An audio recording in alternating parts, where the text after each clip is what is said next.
Oh, baby. Yep, it's running. Okay, what was the last thing to happen? Yep, we're both still making noise. The last thing was our first used a channel to heal everybody for 7. Okay.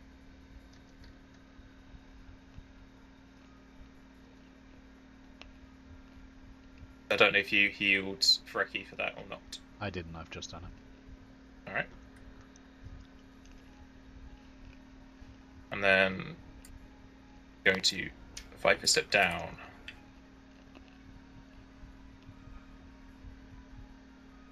He wants to get into position to actually heal Frecky with his other spells. Yeah, I thought that was what he was doing.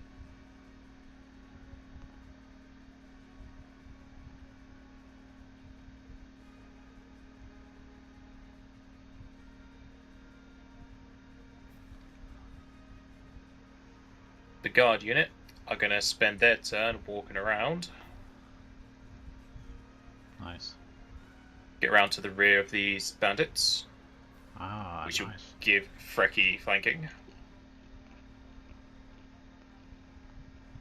That'll take the whole move. Yes, they're going to move at 20 feet. Okay. That takes all their whole turn. Tall Bandit's going to turn his attention to the people that just approached him and hit the bandit, the guard unit for 15. Aramis. Gonna continue attacking this bandit.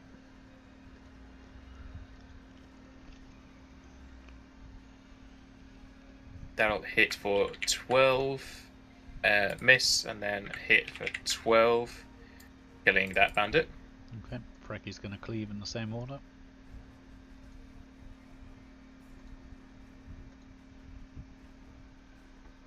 $19 a trip. That'll hit, not a trip. That'll hit, not a trip. And the last one will hit, but is not a trip. Flanking's a +2, so that'll be 21 on the trip. Let me double check.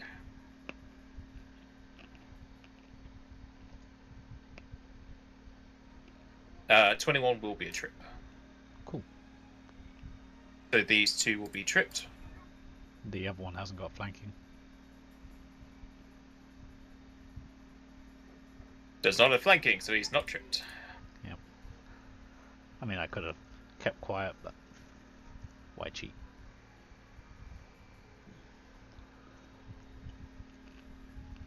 Right.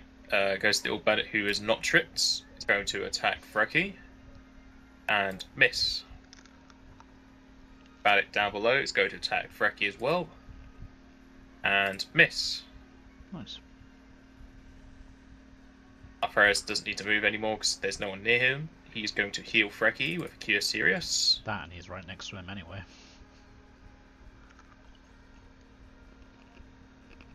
Frecky will get healed for 23.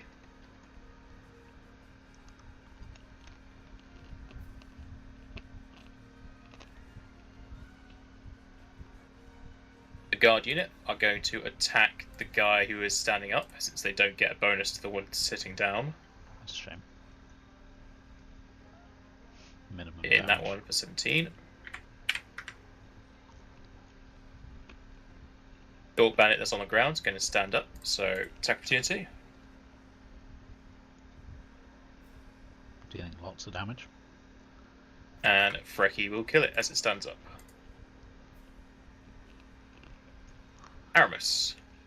Frecky's gonna cleave. And miss. Okay. Oh no, sorry, you got +2 and then plus for flanking. still a miss. Yep. And Alferez is going to rapid shoot this other rock bandit toward the top. I take it you mean Aramis, so okay. Yep. Alferez doesn't even have. Well, no, he has a bow. Oh no, he left it because it was too heavy and he doesn't use it. Oh, That'll that's be a definitely hit. a confirm. And you create your confirm. So that'll be 6 for the orc, 3 for point blank, and the final shot will kill him. Nice.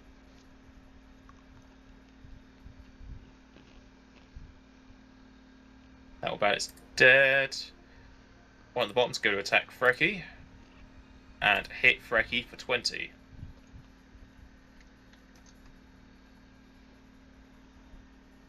Goes back to Alferis, and he's going to heal Frecky with a cure moderate for 10.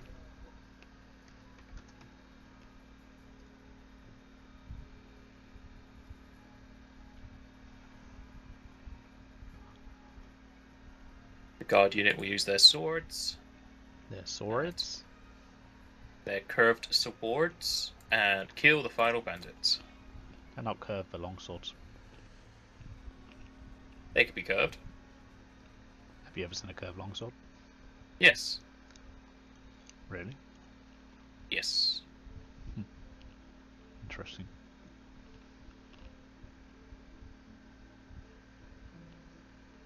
I immediately check the area for any more orcs.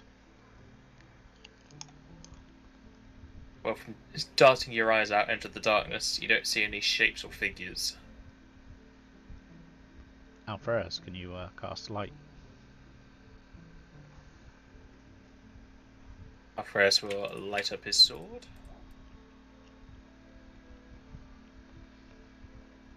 And I search the bodies.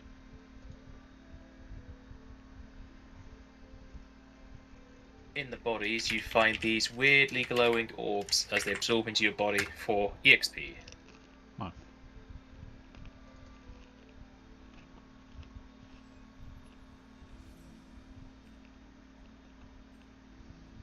Thank you.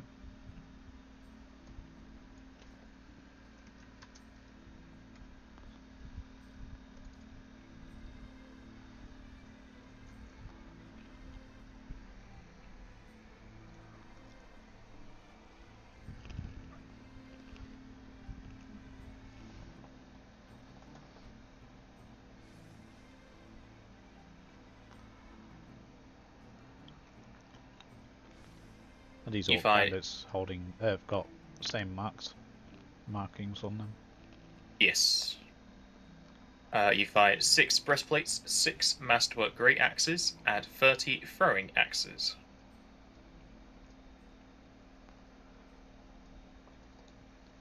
Okay.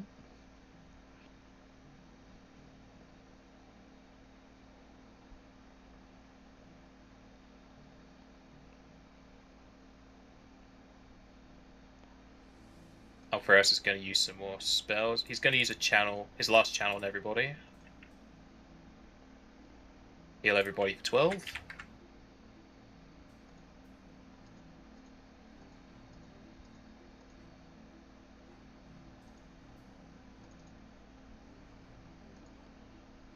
Then going to heal Frecky with his Cure Light.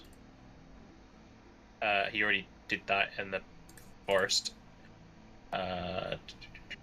No, he didn't. I used mine. Oh yeah, you used yours. Yeah, sorry. He'll use his on Frecky to heal Frecky for another 12.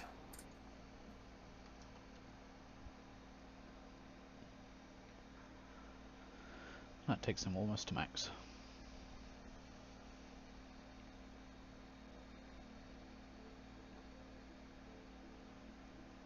Alferis will make the puffing sound of his mouth again as if he's all dried up.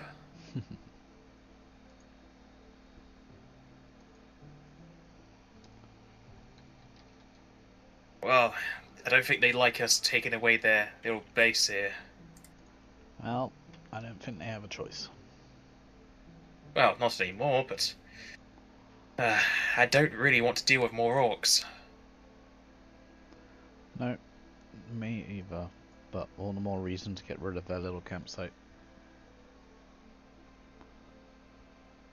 Let's just hope they don't feel our base is their next place. Yes, let's.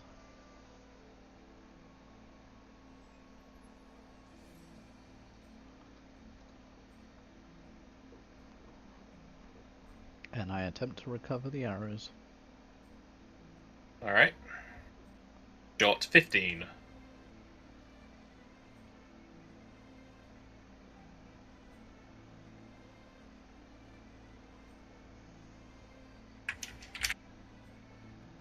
You get back 6 of your 15 arrows.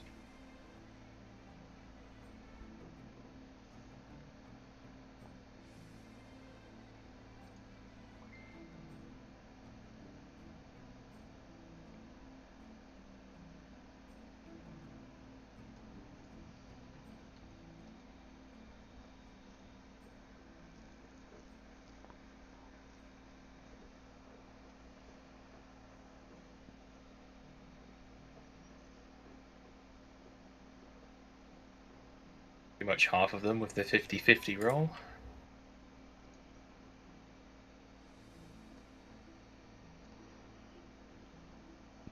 Yep.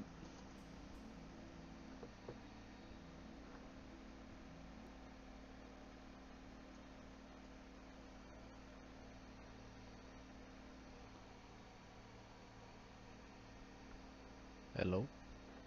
Hello. Okay. Music stopped and I wondered if my internet crashed. Yeah. I think my Roll20 has. Oh, there we go.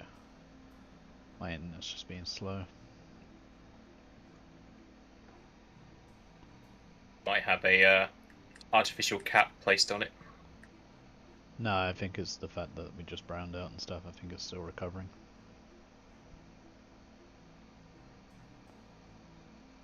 Or that.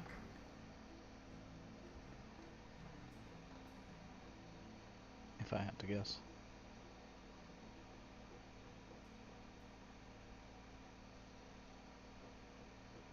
And after searching these and healing up, what are you going to do? Did we get started on the stone? You got started and then they attacked. That's why the guard couldn't use their bows. Ah, okay. What time of day is it? It's evening, so it's around 4 PM. Okay, have we managed to move any of the stone, or is it? Not a lot. Oh. I suggest we call it a night and head back. Especially as I forgot that we were supposed to be going to town today and not the stone, but never mind.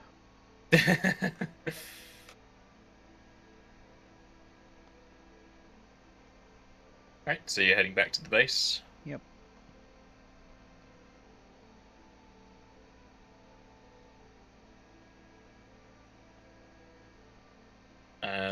In the time that you spent, you got 13 gold for the stone.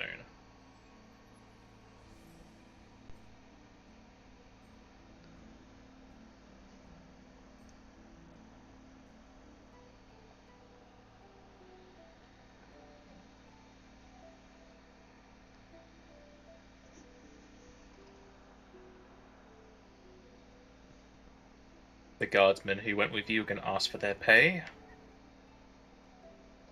Yep, I'll sort it for them momentarily.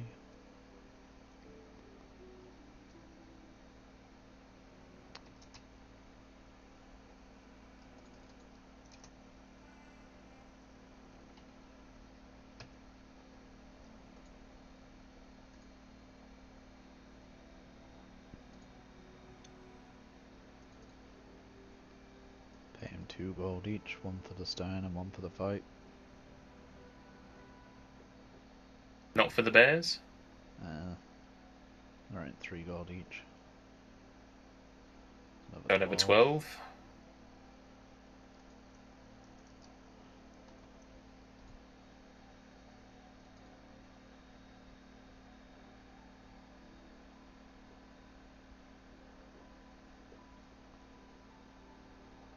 Okay.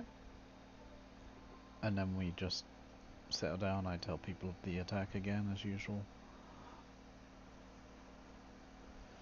Make up You like meals. causing trouble, don't you? Yeah, they came on us. It wasn't exactly the type of trouble I was talking about, lad. I see.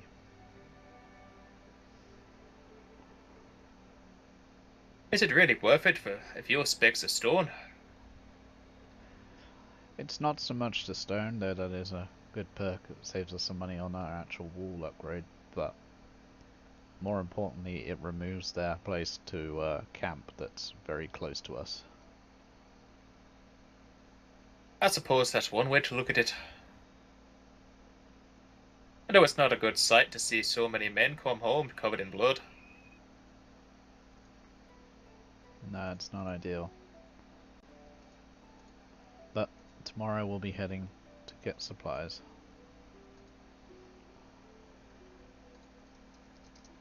Gonna need some building material.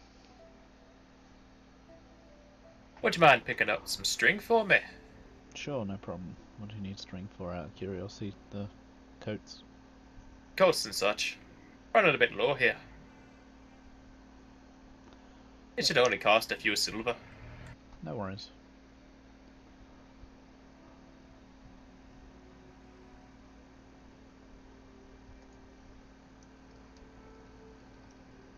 And the supply wagon's in tomorrow? Yes. Okay. So Dunban, I'll be heading out to pick up lumber and your string tomorrow, but the supply van's in as well. Can I trust you to take care of it? Sure, you've left money here for them, so... Yep. And I will approach Kalak, let her know that I'll be heading into town tomorrow and I could use some guards to ride the wagons. How many guards you want in? 4 seems good, but if you can't spare 4 then we'll make do. We have 4 wagons, I believe. Yep, 4 wagons, so I need at least 2. She can get you 2, though she will let you know the guardsmen are getting rather upset with the jobs they're having to do. Okay.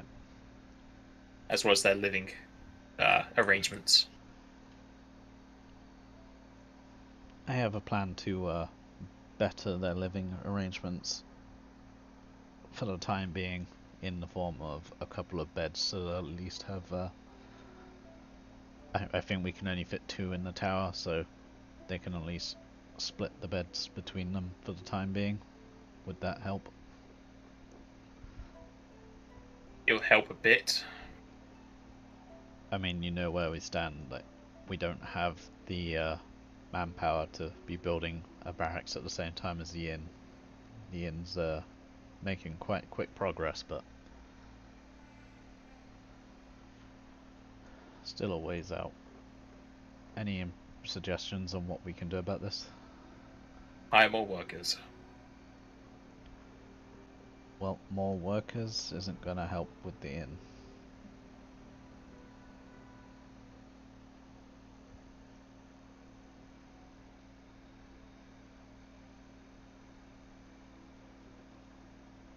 We chuck any more workers into the inn at this point, they're just gonna get in each other's way and it's not gonna speed the progress up at all. But I can look into finding some more workers and getting started on perhaps the barracks.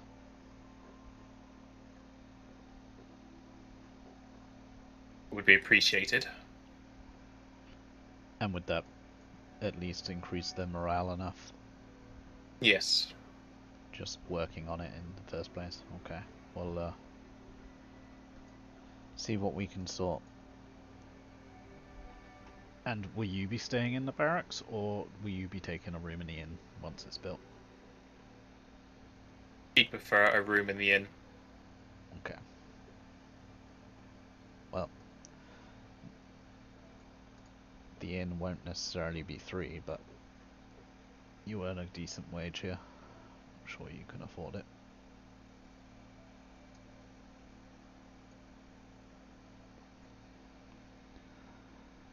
No one is expecting the inn to be free. Yep. And I will approach the guards and apologize for all the extra work they're getting. Roll diplomacy.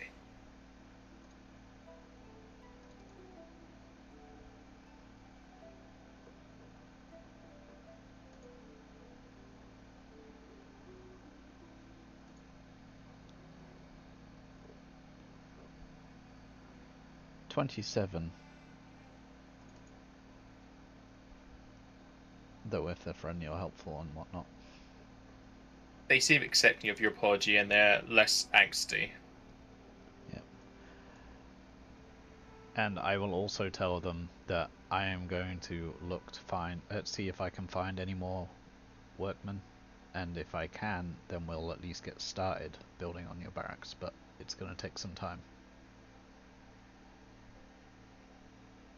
As long as they know something's being done to house them, they will be better off. In the meantime, though, I will need some help gathering wood and whatnot still to get this inn going, and it'll also be a big benefit to you guys because we'll need the supplies also to build the barracks.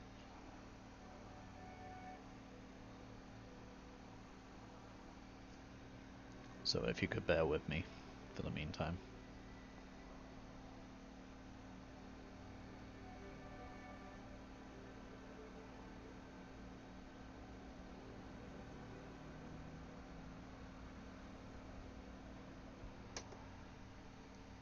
And when it comes to building the barracks, is that going to be a wooden building again, or a stone building?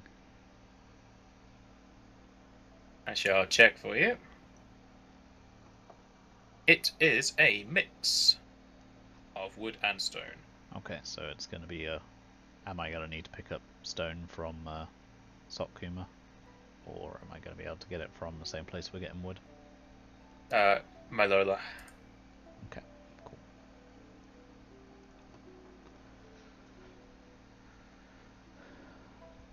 In which case, we eat our meals, which I've already sorted on the sheets, and prepare for the next day of supply running.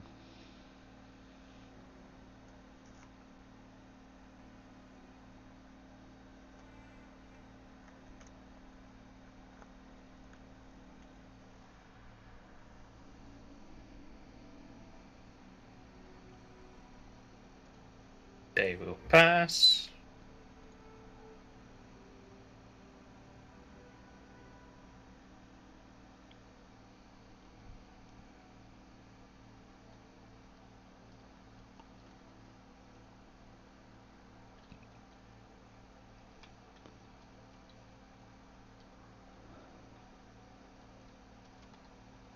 And the delivery of goods will be arriving sometime today.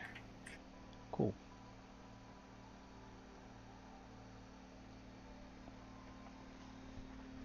You heading up to Malola? Yep. And we'll take all the wagons, and I load up all the weapons and such. Alright.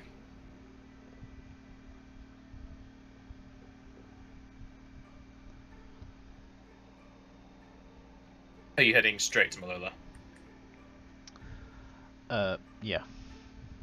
Alright. Roll me perception.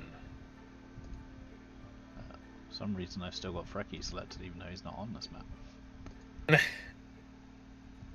26, 28 because of planes. Well, you're looking into the sky, so I don't know if it would count, but you can see it with 26. As you travel to the north, back to Malola, passing past the ruins, you feel the wind start to pick up, and as you look around for your friend, you look towards the sky as you see a rather large figure glide across it, kind of passing under the sun and creating a large shadow over you, heading towards the west. And as it continues that way, you see it flap its large wings as several arrows start to fall down around you, though they are all kind of broken and shattered. Sorry, what was that? What part? I heard the sudden gust of wind, but it sort of got a bit choppy after that. Okay.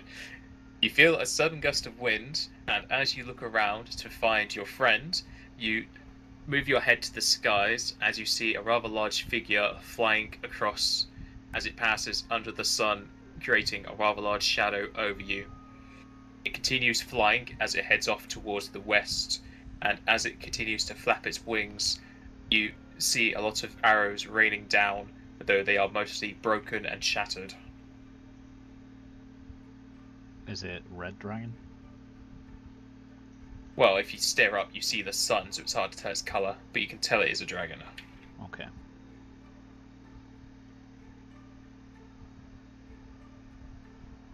And from all the arrows raining down, I can assume it's been in a fight. Be safe to assume that, yes? Yeah. You don't see the dragon holding a bow. And these arrows, they're all damaged and broken? Yes. Okay. Then we carry on our way to Malona.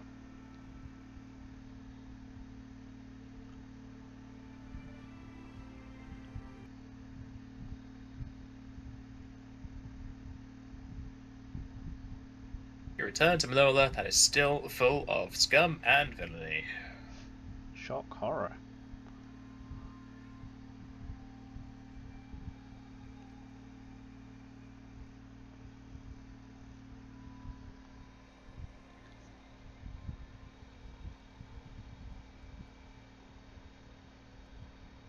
Where are you heading? What time of day is it?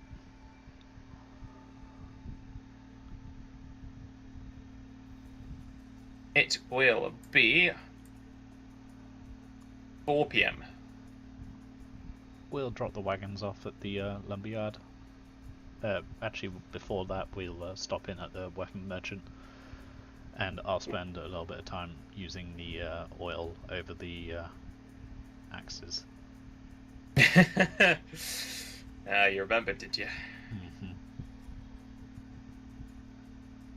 How many vials? Did you buy 10? Yeah, I've got 10. Alright. There are 13 axes. Am I able to make it stretch? No. Okay, well, I put it over 10 of them. You start to coat the battle axes in the sword paint, trying to cover up the markings. Okay, and after I finish that, I head in to sell.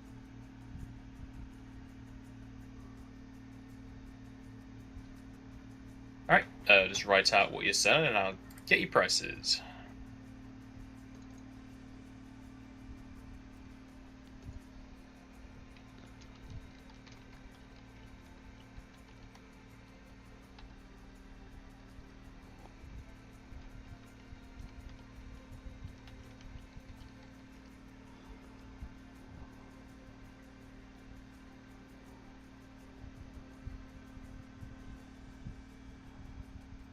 Oh, I have 20 sword paint vials, not 10, so I can do all 13. I assume that consumes them. Yeah, you can use them, so you use 13, so you have 7 left. Okay.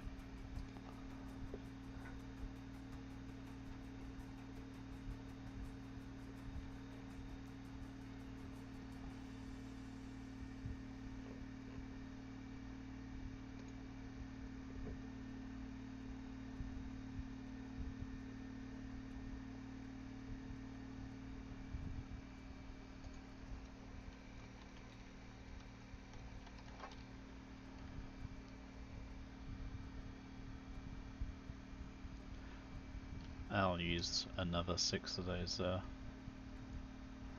vials on the Morning Stars. Alright.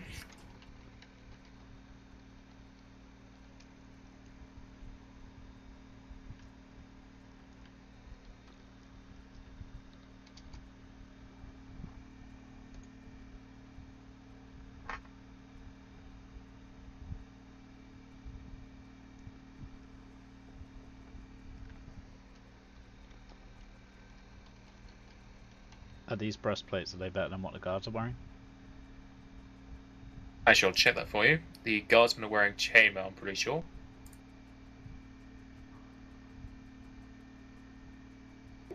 The guardsmen are wearing chainmail. It's a AC 6, max dex bonus +3, ACP -4. Yeah, I'm looking at it now. It's pretty much the same. and the dex bonus isn't going to matter, so it's pretty much the same for them. Okay, then I'll sell it. And I'm gonna sell some of my bear pelts. Well, it wouldn't be to this guy. Yeah, no, I'm just gonna list them. You normally prefer I just list everything in one place, so. Yep. Gonna keep 5.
Alright, so for the 13 Master Great Axes, he'll give you 1870 gold. For the 60 Throwing Axes, 220 gold. For the 18 Javelins, 8 gold. 6 Masterwork Morning Stars, 910 gold. And the 9 Breastplate, 400 gold, which will total at 3,408 gold. And my appraise. He's definitely skinning you on a few of those items. You're probably losing out at a couple of hundred gold. I'll turn around and say to him now, we know each other well enough by now, so why are you still trying to scrape so much extra off of me? I give you regular business. Can we increase that number a little? Diplomacy.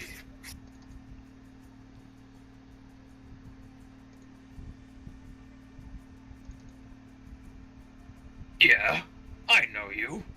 And the kind of business you're giving me, well, is the kind of business I need to pay back into.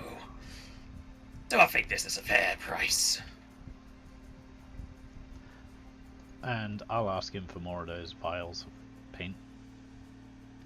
I can't remember how much they were though. It's 1 gold per vial. And since... Go ahead. What? Since he knows you bought them before and you keep going back selling bandit gear, he's stocked up a bit on them and he has 52 vials of sword paint. I'll take 50 of them. Alright, it's 1 gold each and they weigh 0.1 each. Okay.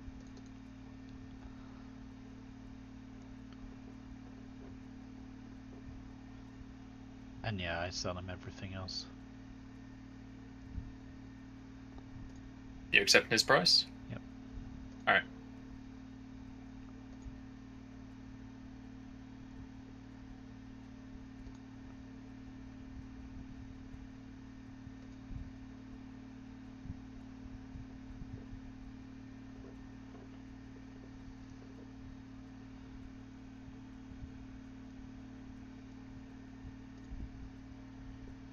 and then it's just the bear pelts. Yep, you can go to a different person for that. Let me double check how much you can get for these. No, not orc pelts. I mean, I might have done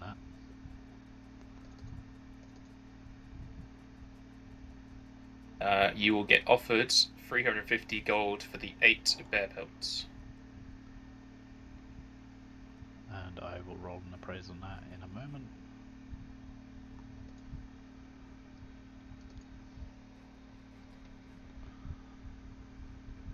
Actually, I'll do it now so I can just do this math all in one go.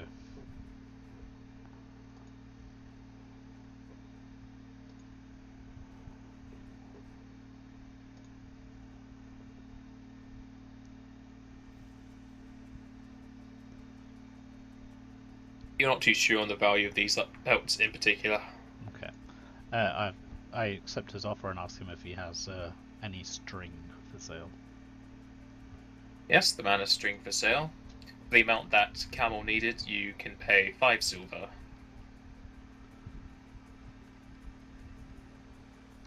Okay, I'll pay him the 5 silver.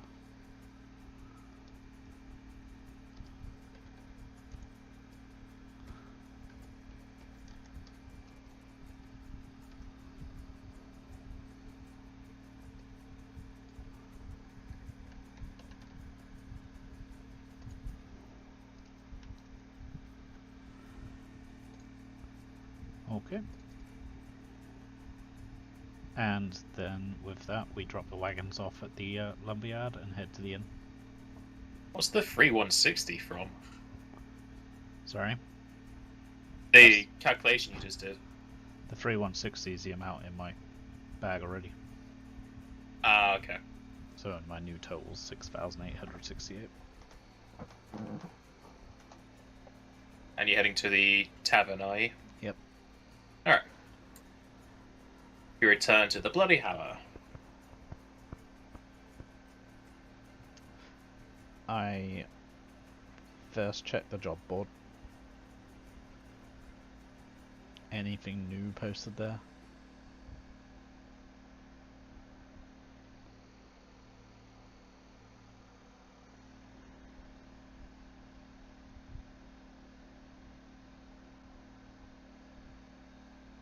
Apparently, there's a new reward going up to hunt a dragon.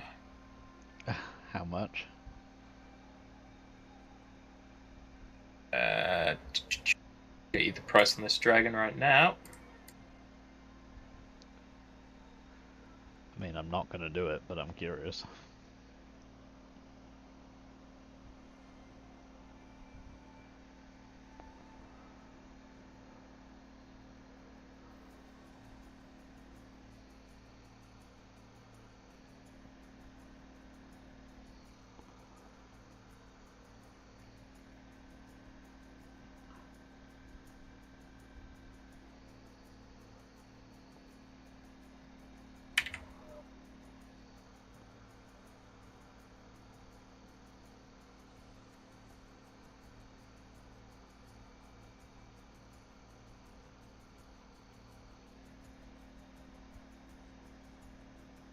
Alright, and the one poster says that there's a prize of 183,000 gold for slaying the Red Dragon Menace, and it is posted by the Knights of Chiton.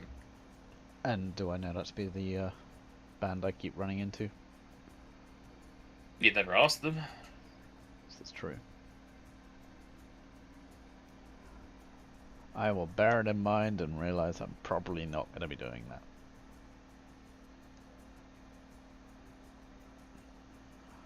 And is that the only new one? That's the only one that really pulls your attention besides stuff you're probably not going to want to do.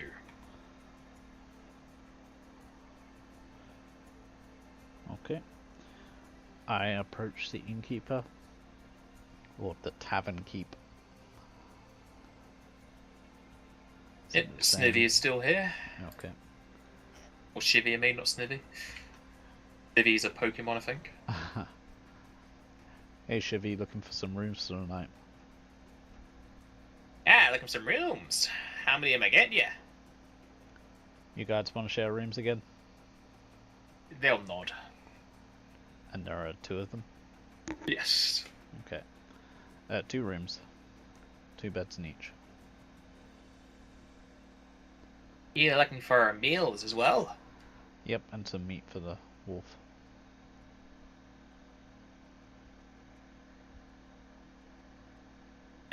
That'll be 2 gold. Okay, I hand over the 2 gold.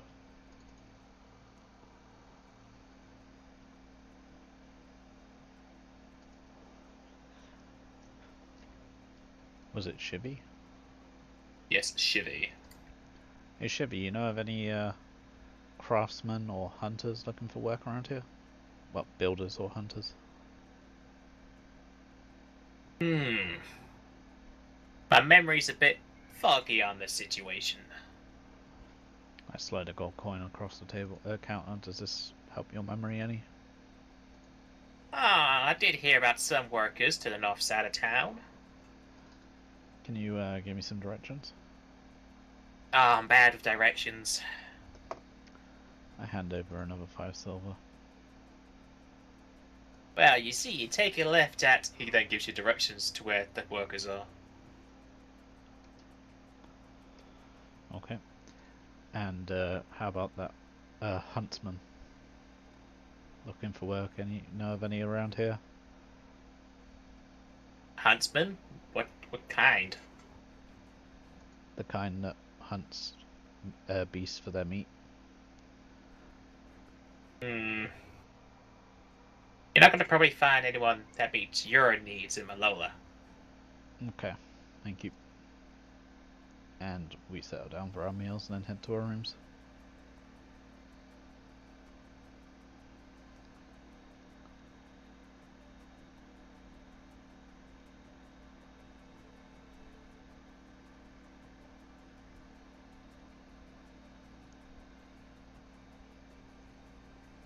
We will take our break here. Cool. I will be right back. Yep, me too. Sound muted. See you soon.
Welcome back. Sound resumed.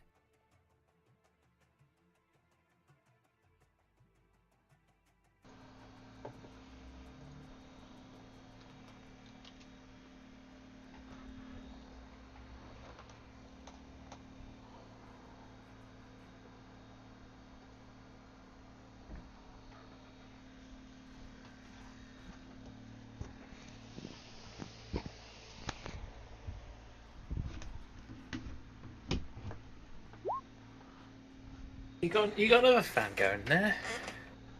I just moved closer to the other one to close the doors. Ah.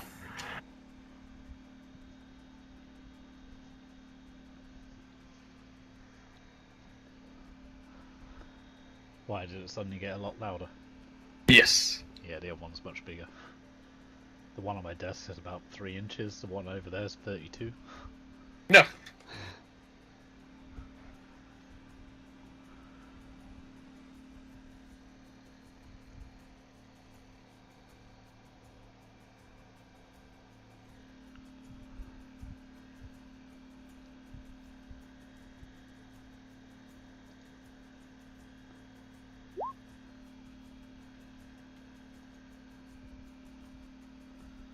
Day will pass and you will getting your supplies. Excuse me.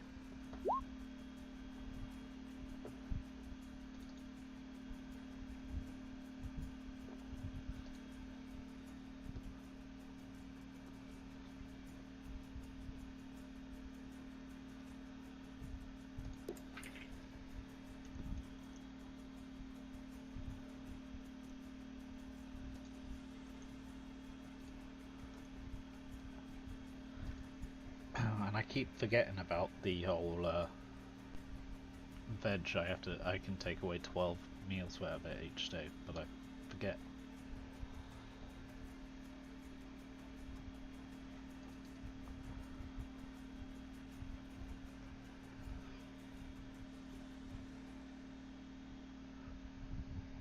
Okay, well, we all get up, and assuming there's nothing going wrong, we head to take the directions the innkeeper gave us for the worksmen.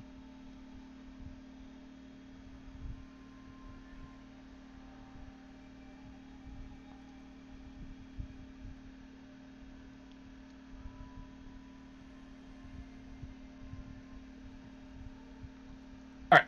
Taking the directions from Shivi, you head towards the north part of town and you find the serf workers he was talking about. Hello there, you guys looking for some work? Heads on the work. Looking to build a barracks.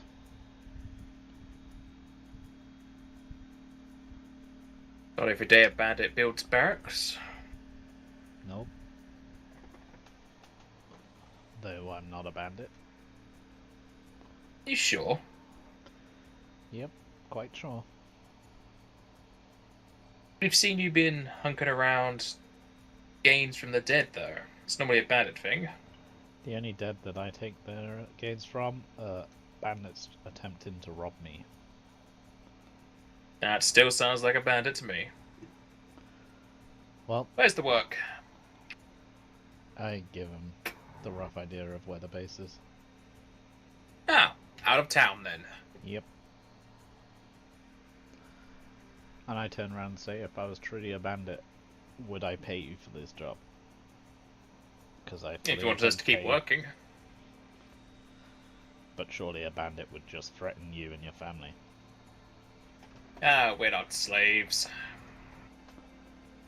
Anyway, I offer them the same rate of pay as the other sets that are there.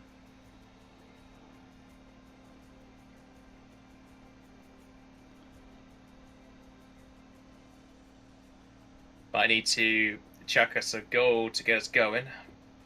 Yep, we'll be heading to pick up our supplies for the next few days as soon as you've agreed.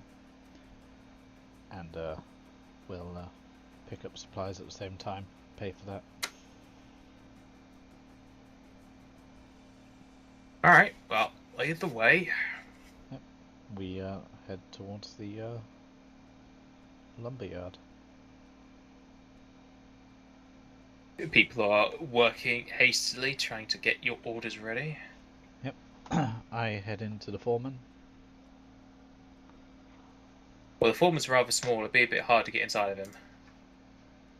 I head inside to see the foreman. There we go. You see the foreman writing down pieces of parchment with his ink pen. Writing down all this smartassery. Possibly. I'll approach him and say that I'm looking to start work on a barracks.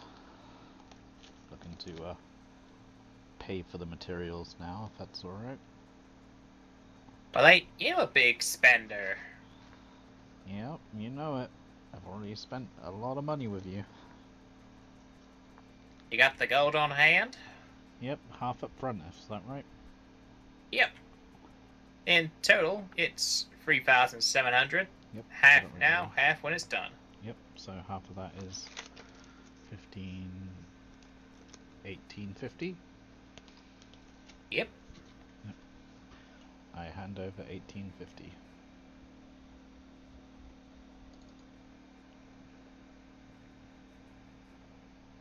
Gonna be taking a while to build all this stuff you keep ordering.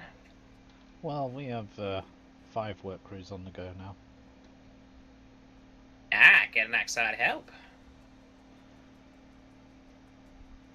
Yep. Well, so, might not have Malona business for too long. Malona just doesn't have enough worksmen available. And why do you say that? The lumber mill's running dry. Ah. Running you out of business, am I? Pretty much. Well, can you recommend any other lumber mill if you guys run out?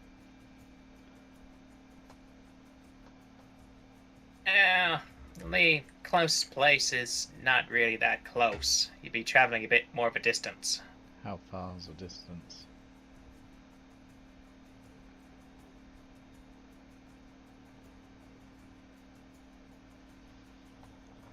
Let me get it for you.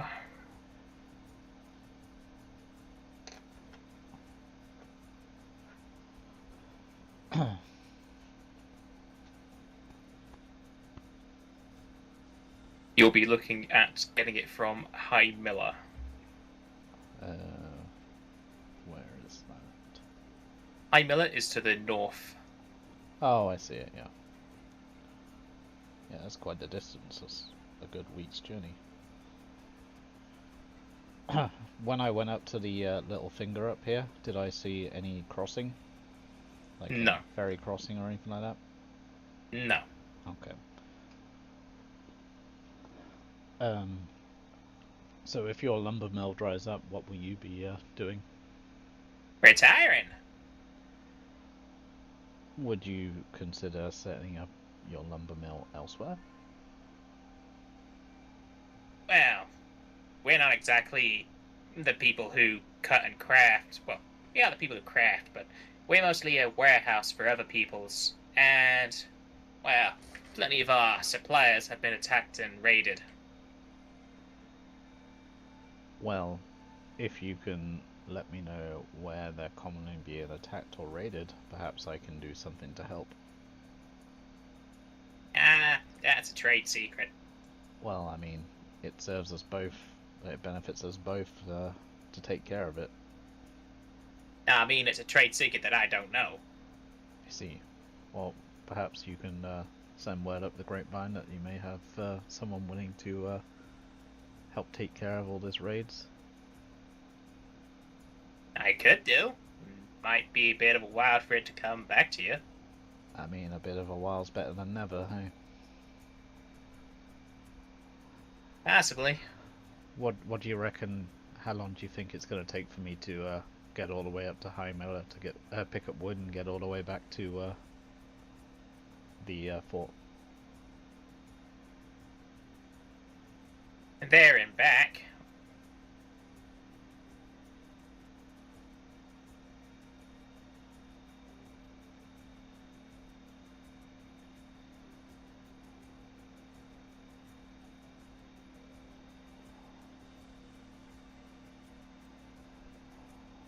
It's about a 20-day journey there and back from where your base is. Exactly, so that's far too long to travel to pick up wood. And we do have a forest relatively close to the fort. Just can't help but thinking that there's an opportunity here to be had. Or you can set up a deal with the shipwrights in Aallarra. There are shipwrights in Hymela? Yes, it's a port town. Ah. Perhaps they can deliver some wood. They can deliver all sorts of supplies. You'll probably be down to Sakuma, unless you've got a dock somewhere closer to you. Well, we don't right now, but I had been considering pressing out the fort and building a dock. Well, until you do that, it'll be in Sakuma.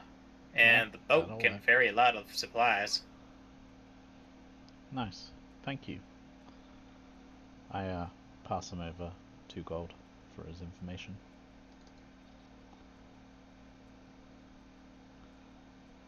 If you're ever looking for more work, though, you let me know. Nah, I'll be retiring. I got enough money. I got a nice house somewhere nobody knows about. Nice. And that money, how much of that did I help you with? That's a trade secret. You have a lot of trade secrets, my friend. I'm in the trade. Well, perhaps when you're out of the trade, we should get a drink or something.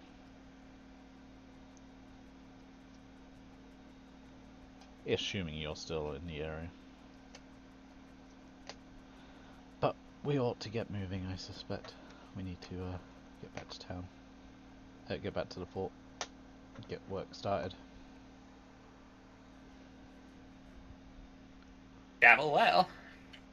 Out of curiosity, before I go, have you got any kind of timescale on when you'll be going out of business here? Not particularly. Longer than a month. I see, so I have plenty of time to get to Aallarra and back and such. Well, you don't have to go. You can always send a messenger. I could, but where's the fun in that? Yep, yeah. I've not been that far up north yet. Hopefully you got a good defense set up. Yep, hopefully. Anyway, with that, we're gonna head off. And then we head straight back to the fort. Don't pass go, don't collect $200. Alright.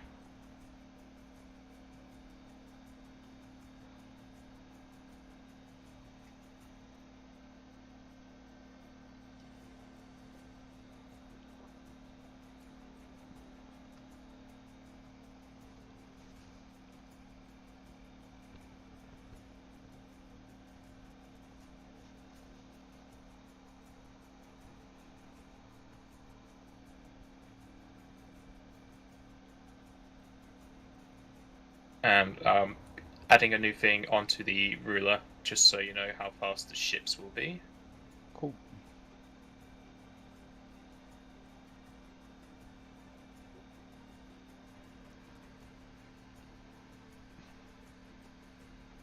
So, if I were to send a messenger to Aallarra, would it just be a case of having them send a shipload of supplies down to meet me, and then arranging some kind of contract? Yes.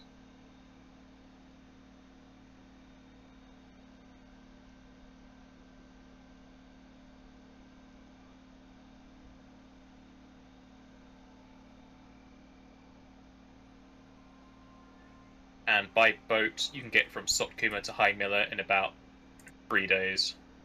Okay.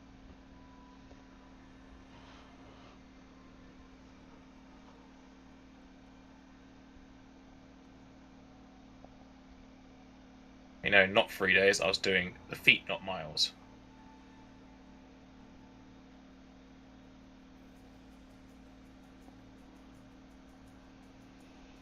Oh no, still about 3 days. Cool.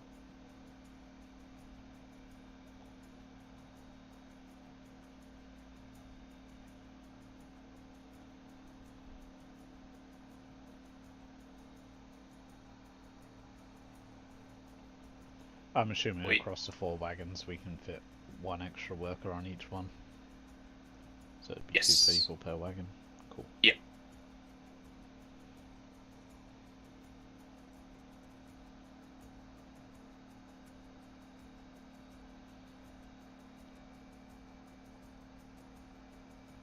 What are you doing next? Heading back to the base, not passing go.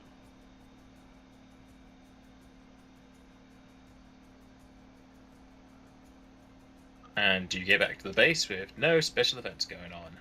Nice.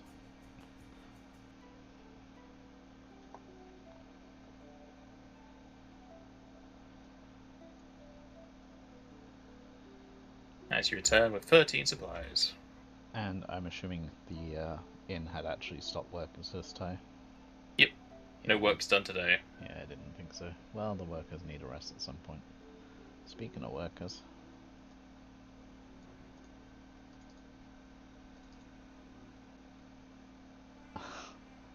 That's one big ass tower. Yep. Like on those very big longboats of slaves where they all sleep next to each other. Row, row, row your boat.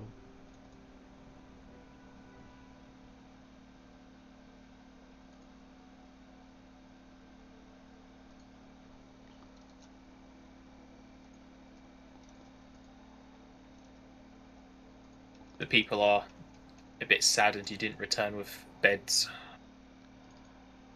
I'll point out that I'm heading to Sokuma for the beds in the morning, but there wasn't room on the wagons to bring beds as to it. Besides, They're still saddened. and I'd say besides, who here would trust a bed from Malola? They don't expect that many traps to be in beds. I'm not worried about traps, I'm worried about the bed collapsing under anyone's weight.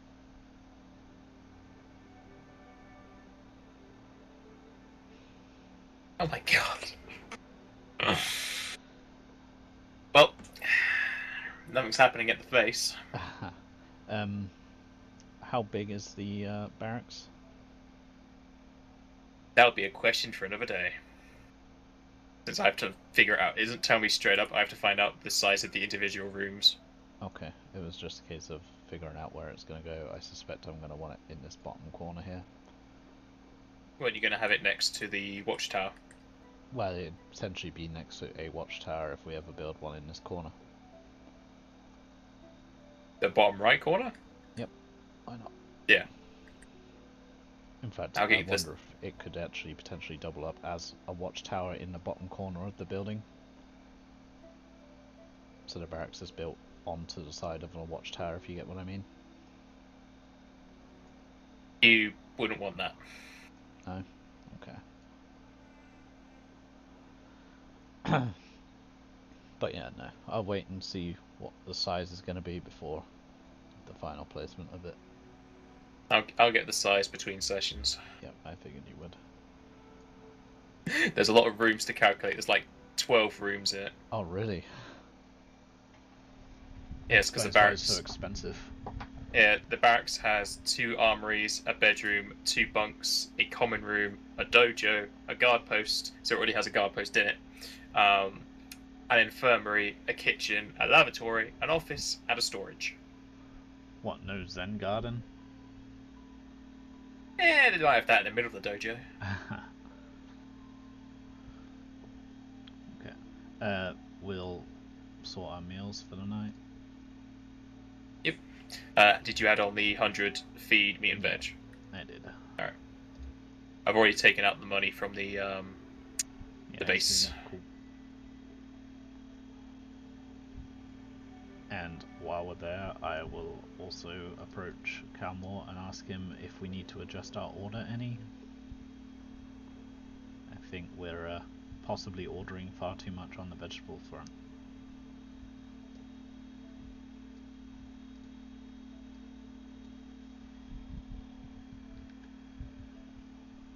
It seems like I'm just fixing the timer on the deliveries.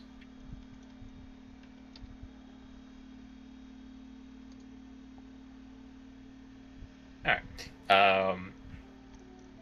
I would say it's really up to you what you want to do with the meat and veg and stuff. In which Once case, the inn's been done, it can feed pretty much the amount of people it can house. I'll approach Joanne and ask her what she would think, being that she's done a lot more cooking recently.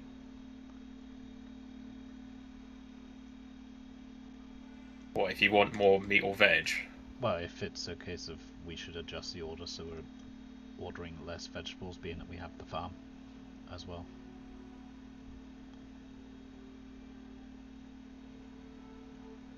I'll also ask around if anybody needs anything from Sokkuma when I head there tomorrow.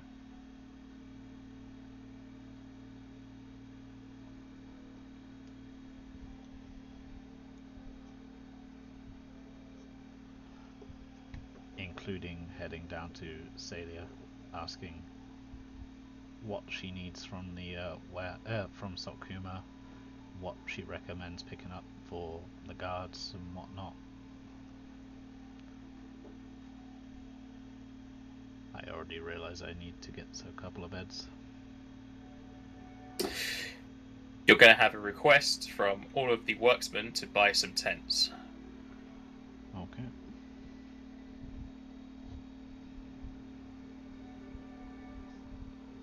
And I hand Calmore his string.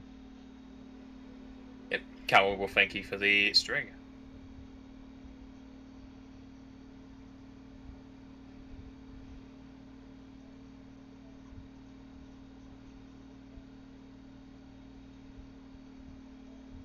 They are going to suggest you get a pavilion tent, since there's so many of them. And a pavilion tent holds 10 people.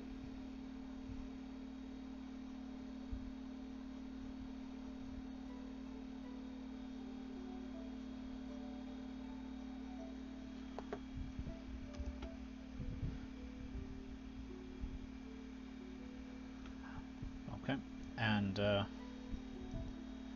I will speak to Dunban about, well, so Dunban, just behind, besides the fort here, we've got the lake, or what would it be considered? Is it a lake? Is it?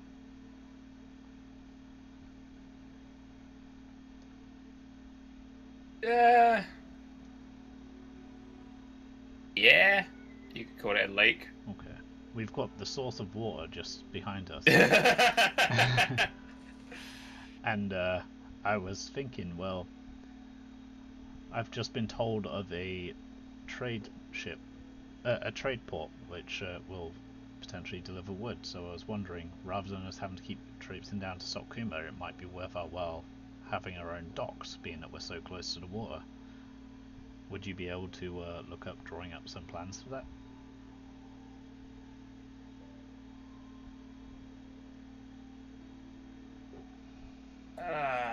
You're asking for a lot of stuff in a lot of time. Well, I haven't asked you for anything in quite some time, aside from giving me an idea of how much stone was in the ruins recently.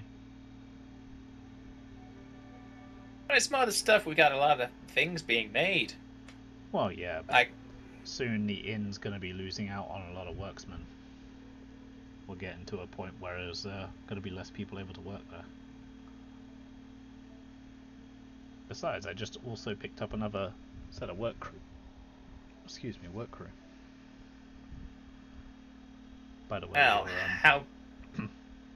your text needs updating with the 5 workers. Oh, yes, it does. Besides, I'm not necessarily saying this is something we need to do straight away, but getting an idea of if it's feasible, if the source of water there is a particular ideal place to put a port, like get an idea of where to put it, how much it's going to cost. Like, we don't have to do it right this moment. I'd just like to know if it's doable and how much it would cost. Well, it's definitely cheaper than a lot of things been making recently.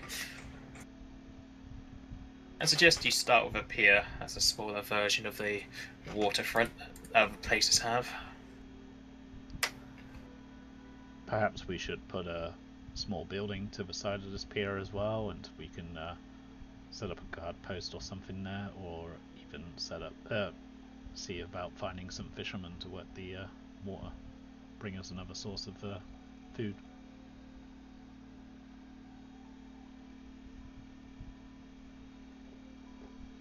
You're asking for a lot of stuff.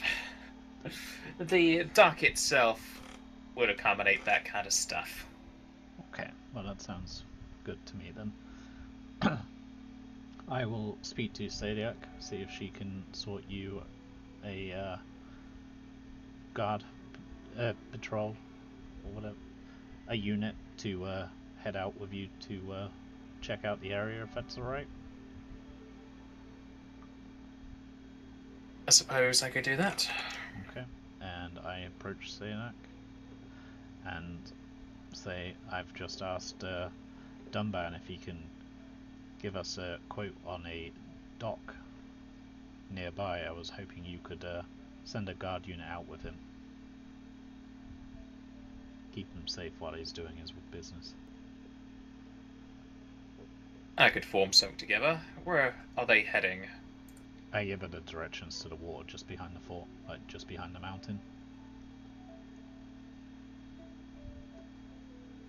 You mean Kingman's Boot?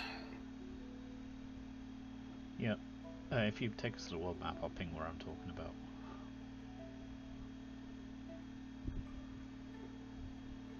Around here. Or even to the bottom here, seeing as it'd be probably closer to the fort. Not even that far away, it's about 4 miles. Yeah. And is that mountains on either side there? Is that like a pass? No, they're just ponds.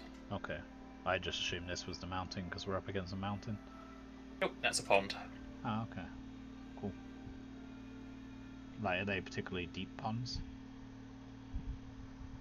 Well, like, are they going to be crossable? They're on the map.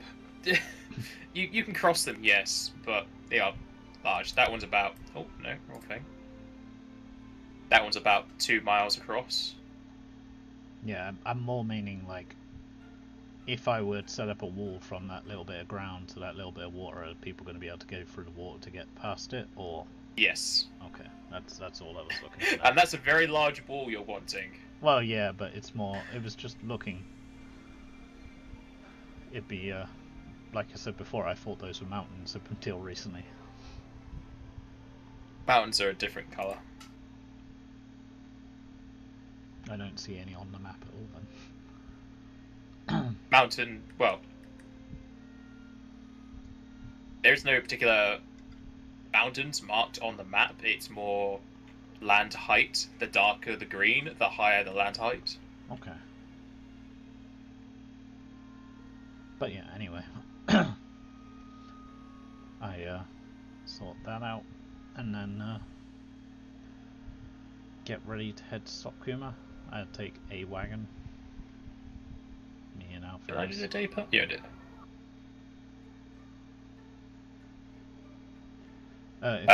If nobody else asks for anything anyway.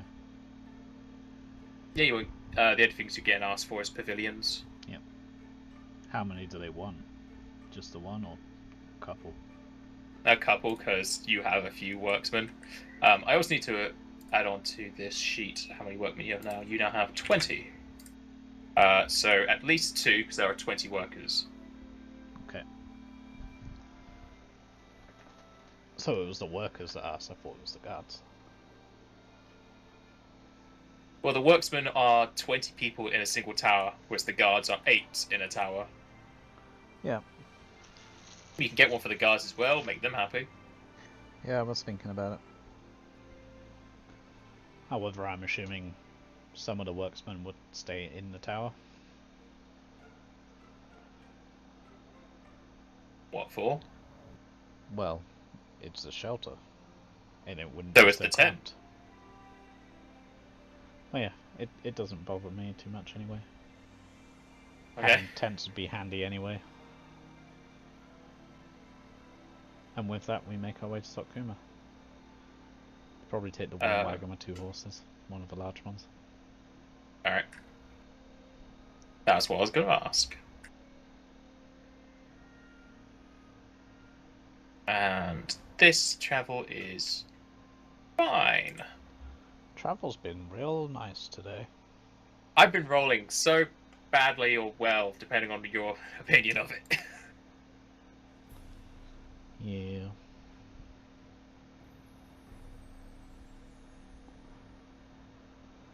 Alright, back in Sotkuma. It's evening Alright. by now, I assume. Yeah, be night time. Then we first head straight to the inn. Return to the Aallarra. Yep. I'll approach the counter. Ask them about any new jobs going, if they've heard any rumours nearby, etc, etc, how things are going with the undead.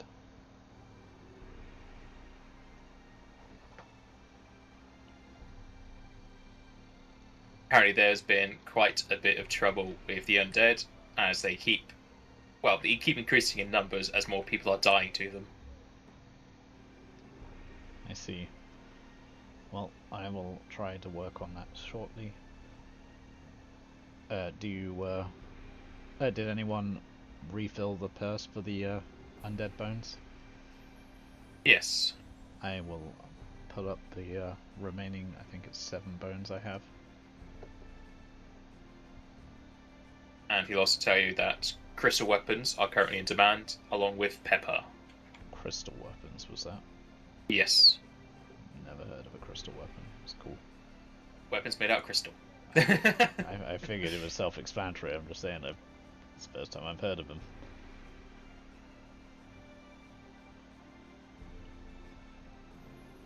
Okay. I passed 7 bones up on this counter. And there is 7 bones, you say? Yep. Yep, he'll pay for those. It's 50 gold a bone.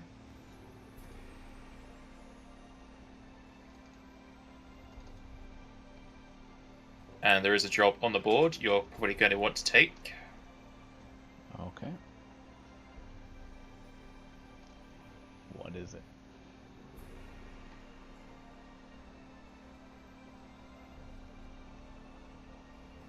Apparently there has been some scouts going around your previous living, and somebody has been able to get a bounty over to places that aren't run over by bandits, and so Sotkuma has access to it, and it is to clear out Hayden of bandits, and the reward is 4,100 gold.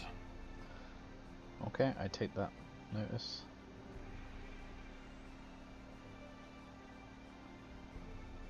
The innkeep will see you take that. He says, you got an army with you, do you?" No, but I used to live in Hayden. So you've got an emotional attachment to the place. I wouldn't go that far, but I would like to see it cleared. Plus, 4,100 gold goes a long way towards buildings in the fort I'm building. Well, it is nice on paper, but if it's overrun by bandits, that's quite a few. Gotta start somewhere. It's about time we started pushing back. Well, I wish you luck. I appreciate it. Have you heard of any specifics on what kind of how many bandits we can expect to see in Hayden nowadays? It's been some More time. than I can count, and it seems to be a amalgamation of several of the races. I see. Are we talking 50 plus?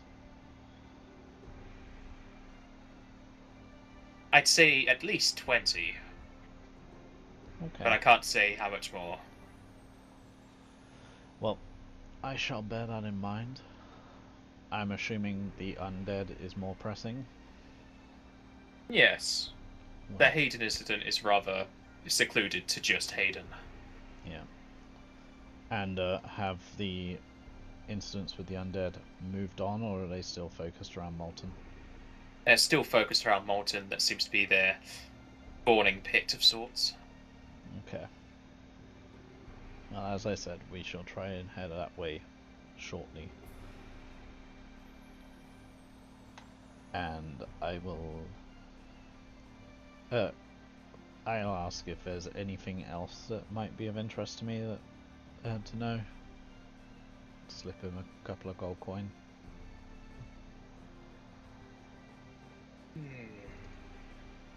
You're in the market for tradesmen and the like, weren't you? Yes. You're not looking for any blacksmith assistants, are you? Alferus is a blacksmith, right? Yes, but he does not have the workshop to work in. I see. I may be in the future, but for the time being I do not have a workshop fit for it. Ah, that is a shame. I have heard of a few more workers if you're looking for more. I think right now we have 20 workers on the go. There's only so many buildings that can be built at the same time. We just can't get the supplies quick enough right now. I think we're at our limit of how many jobs to be going at once, so until they free up, I don't think we need any more worksmen. However, Fair enough. if you know of a huntsman looking for work, I could do with finding someone that's going to be able to bring in some kind of supply of meat. Not that I've heard. Or perhaps a trapper. The only trapper is the assistant I gave to you earlier. I see. Well, if you wouldn't mind keeping your ear down for me.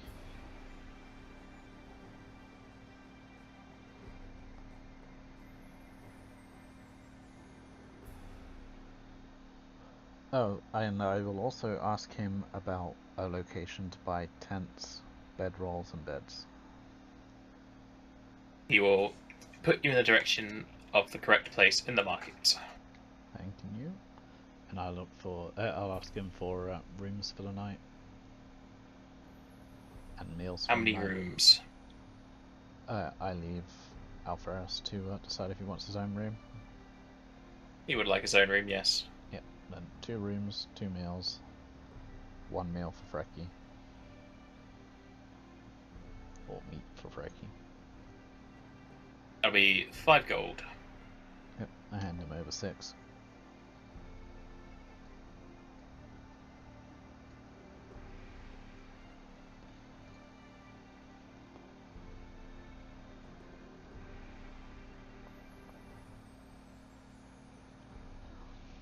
And with that, I sit down for our meals.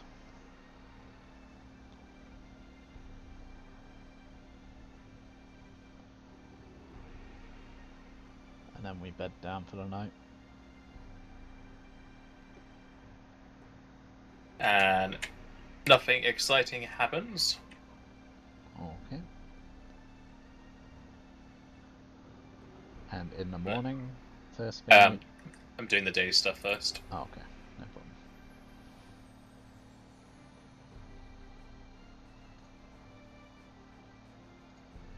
The bear pelt clothing is done. Cool. That's 2 sets now. Yep. Did you want him to work on another one? Yep. 1 more and we finish the quest, which the amount of time it's taken, I'm not sure it was worth it. Hmm.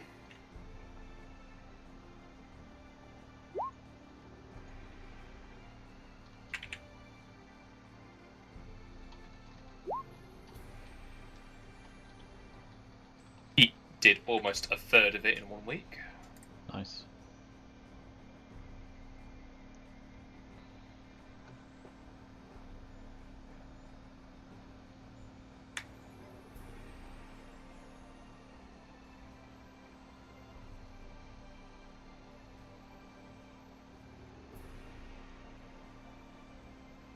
There's only 3 more rooms left to do in the inn.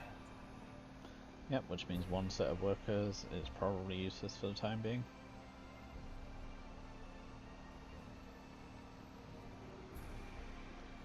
Unless they can get 2 sets of workers on the barracks. Oh yeah, you paid for the barracks, so you need to add this on here.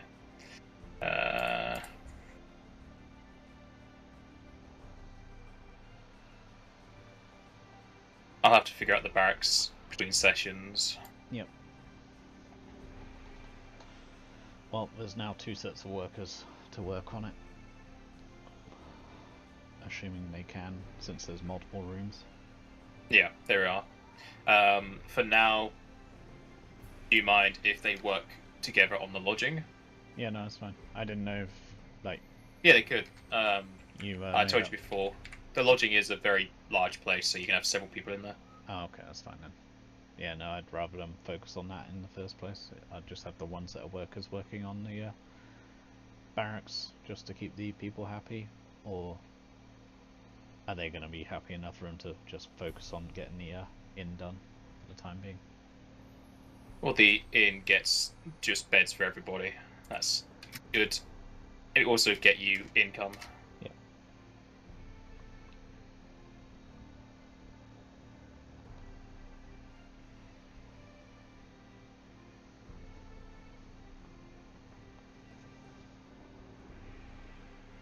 Alright, that's all written down. And Alright. I will approach the innkeeper again and ask him if he knows of anyone looking to move that would potentially like to learn the arts of being a cleric.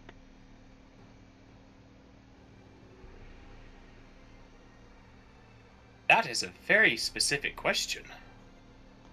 Tis. Or somebody that's just, like, even just people looking to get out of here, like, I will soon to have some space at the fort.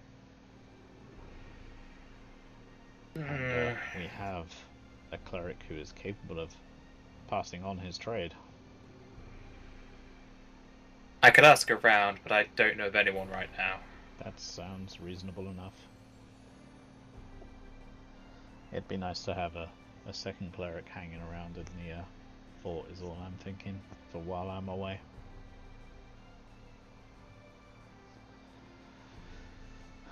And I'll thank him for that and pass him over another 2 gold.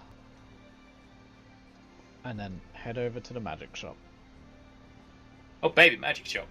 Yeah. You return to the unmagicked missile. And I will pull out a braces of 3 question marks and ask him if he can tell me what this is. Where did you get these from? It was from a lizard man, I think. I told you, I don't really remember the last session of Blue Eyes. I've had a lot go on between now and then. Yes, it should have been from Lizard Folk. Alright, he'll let you know that these are braces of armor +1. Okay, so they're a matching set. And Frecky can only wear 1 set of braces, right? Yeah, braces are 2. 1 for each hand. And you can't have 2 braces. That's fine. Which means I should know it's worth 1,000 gold.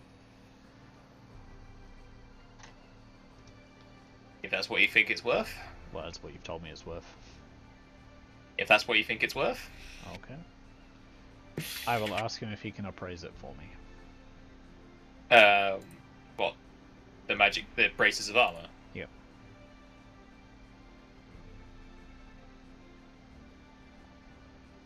He will tell you that these are worth 1,000 gold. I'm gonna check, do a sense motive, see if he's lying.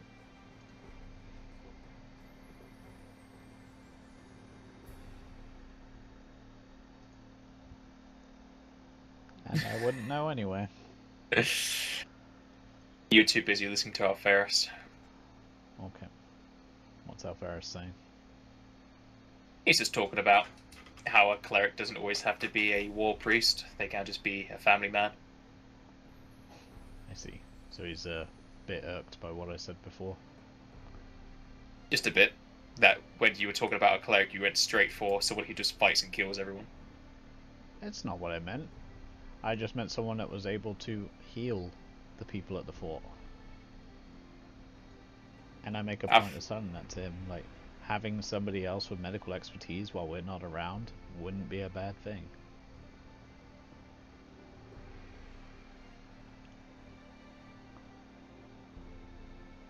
He just hopes you choose your words a bit better.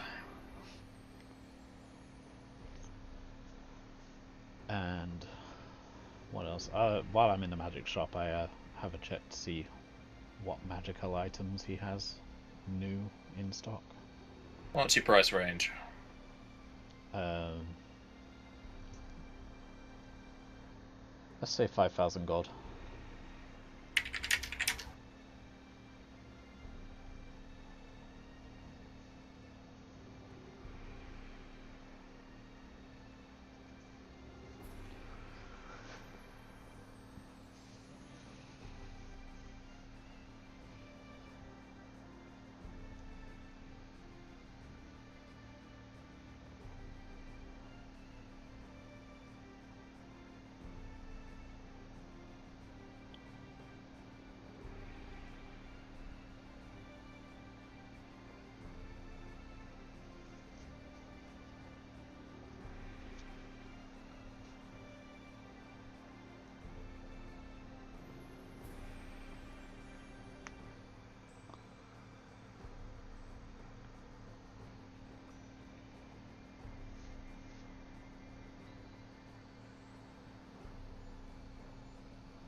Okay, the only items that will be in your price range that he has right now and would be of use to you is a cracked dusty rose prism iron stone, which while equipped gives you a +1 to your initiative, and a wand of cure light wounds.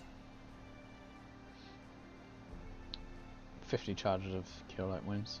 And can you use, like, could I use 50 charge hits back to back to back if I wanted to? What do you mean back to back? Well, is there a cooldown on it? There's no cooldown, it just has 50 uses, and when those are done, it's just a stick. I will buy the wand.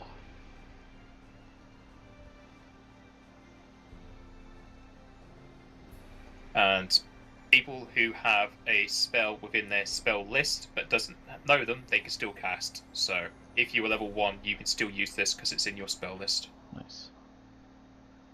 Alpharis can also use it. Oh, I've got the frickin' brackets.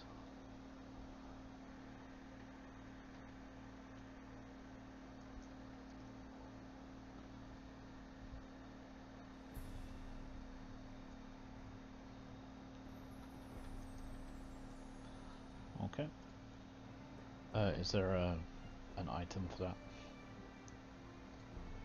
I'm just gonna put in an item name, I guess.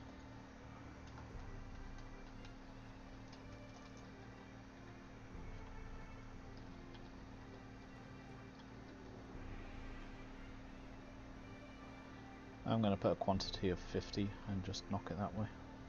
Yep, can do that. Does it have any weight to it? I'm not gonna write it in the actual weight bit because now I've just put a quantity of 50 on there. Yeah. It weighs 1 ounce, so don't even put anything. Cool. That would have gotten complicated otherwise. Basically, it's just a stick, but it has magic in it. Yep, cool. It's like the wands in Harry Potter. So it's a twig. Yeah. Right, cool. I'm gonna imagine it as a stick with a crook in it. With a little holy symbol in it. No, it's just got one single holly berry, set of holly leaves and berries at the end. Alright. I'll mention to Alpharis this should come in handy when we take down those zombies. If you can get close enough to use it. Do you have to have contact? Yes, that spell is touch. Well, if nothing else, it means that you can use your cure light wounds on the zombies and whatnot, and I can use these. In fact, it might even be better for you to hold on to this, but we can decide that later. Well, you have significantly less healing than me. It might be best in your hands. This is very true. And if nothing else, it can be used to patch you up if you ever fall down again. Though it has been quite some time. Well, you have been using the guards and Frecky as a shield lately. I wouldn't say using them as a shield. Frecky's just very eager to get into the fight. And the guards tend to stand back and fire from a distance anyway. By the way, so your whole dark areas of map are like mountains and stuff? Does that mean higher. that bed of rest is like raised up in the hill as a giant pool? Kind of like a water volcano? No, it's more like a crater. The edges are raised up and then it goes down into the bed of rest. Okay, cool. If you zoom in, you can see there's lighter around the actual water itself. I see. Cool. That's why it's called the bed, because it's very low down. Interesting. But yeah, so buy the wand, don't care about the stone. You don't want more initiative? Nah. It's not that big of a deal, it's not worth 500 gold. And I will keep an eye out for that little frickin' beggar that screwed me out of 500 gold too.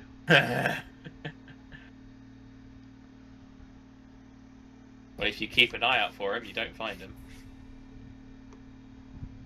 I'll even go as far as to make a perception check to see if I see him. But Sure. first, I'll click on my token first.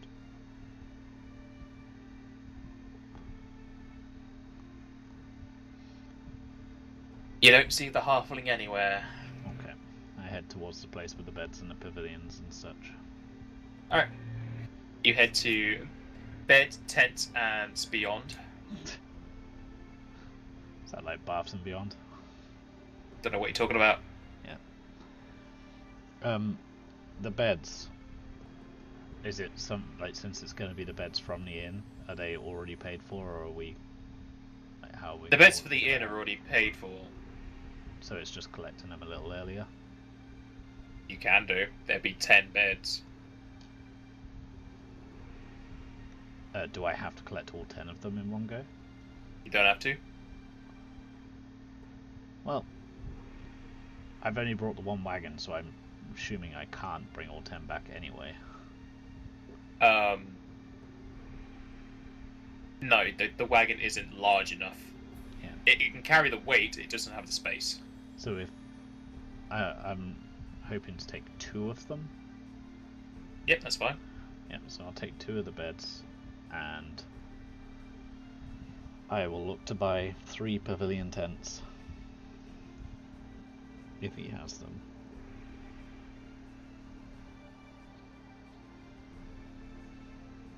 And 20 bed rolls. You're in luck. He has 5 pavilion tents. Nice. Why do you want bedrolls? To go in the tent for the people that are there and the people that are inside the actual fort that are just sleeping on cold stone. Everyone that has come with you has bedrolls. Okay, then I won't worry about that then. I'll just get the 3 tents and the 2 beds.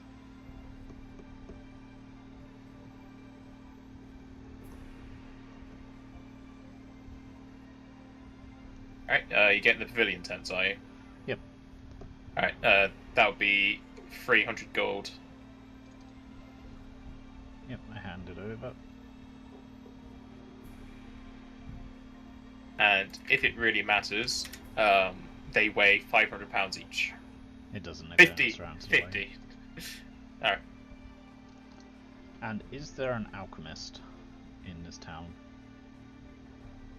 Ooh, you're asking the town with alchemists. If it has alchemists, it might do. Oh yeah, I forgot this was the alchemist town. Yeah. It's been a while since that came up.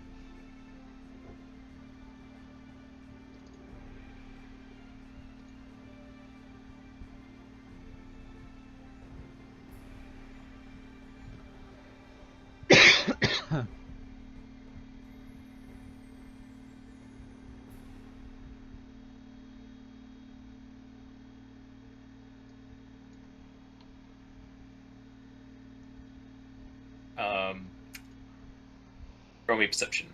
1 second.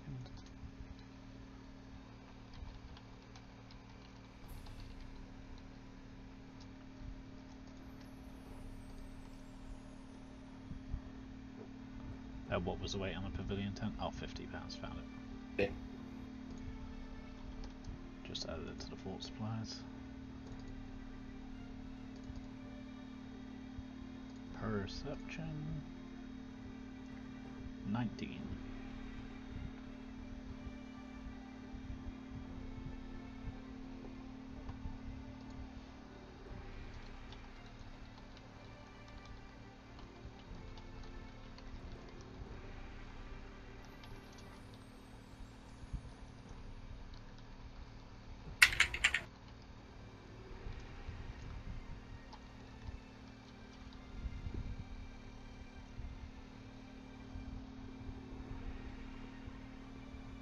Alright. You find your way towards Drippy Drips, Nice. the alchemical goods store. Yep. I'll head inside and approach whoever I see working in there. You approach the half-orc. Interesting choice for an alchemist. Half orc, half what? Well, from what you can tell, it's a half-orc, half-human. Okay. Hi there, I'm looking to perhaps pick up a few potions. I was wondering what you might have available. Ah, potions. What are you in the market for? What's your specialty? Well, got plenty of stuff that makes you a bit weaker than these.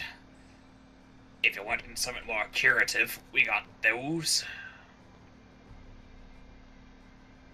Some healing potions wouldn't hurt.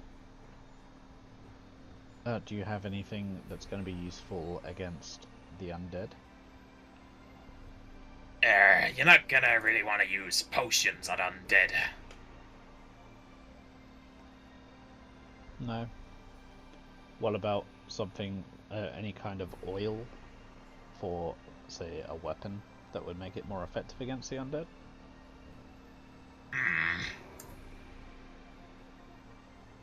You'd want, holy stuff.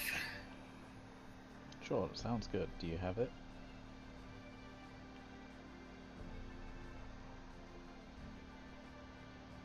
Let me have a look in the back. The orc will go behind a door frame into one of the back rooms.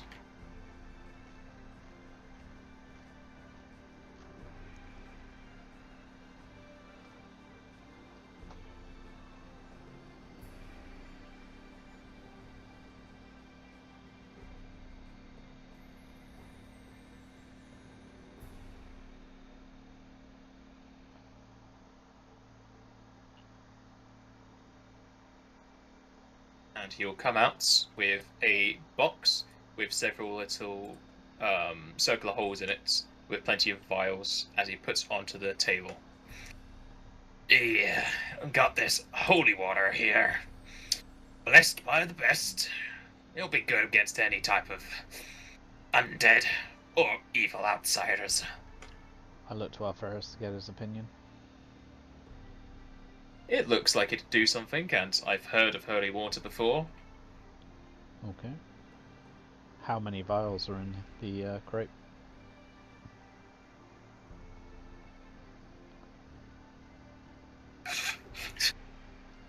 No, there isn't one. There are 18 vials in there. Okay, and it's just a splash weapon. Yes. Okay, I'll ask him how much he's looking for them.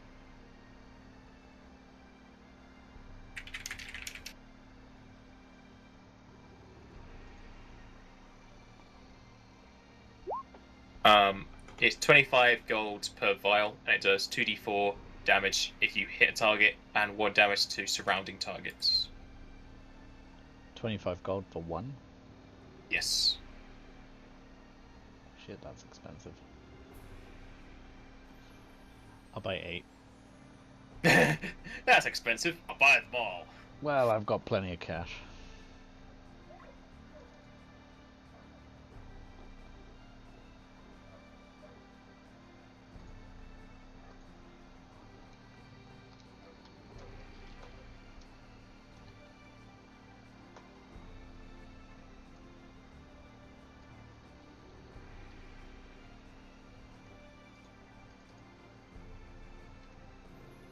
What do they weigh? 0.01. No, £1. It says on there. Oh, okay, sorry.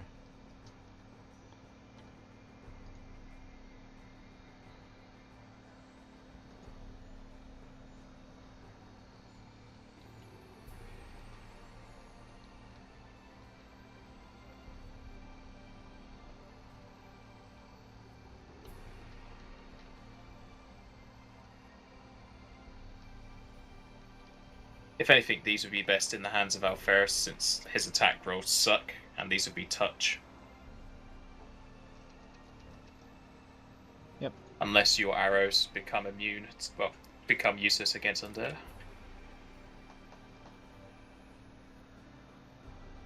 Yeah, I'll probably split them between us when we're going towards it. In fact, Alright. if he's got £4 spare, then I'll give him 4 now.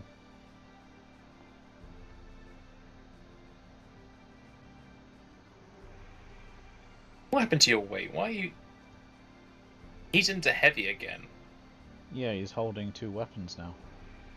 Oh yeah, that'll be why. How big is the weapon? The new one? The flail? Yeah. It weighs 5.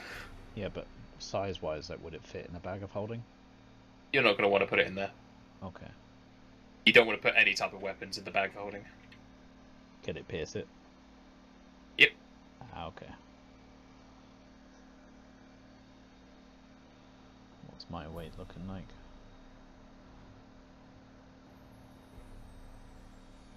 Yeah, I'll take it for him and carry it for him and just pass it on to him if it looks like we're going to need to switch weapons. Yep. Is it just a flail? What, you're carrying his flail? Well, the weapon that he's not using, I can carry it for Okay. him. Alright. Is it the flail he's not using? Yes. He's still overweight. Why has he got 0.3?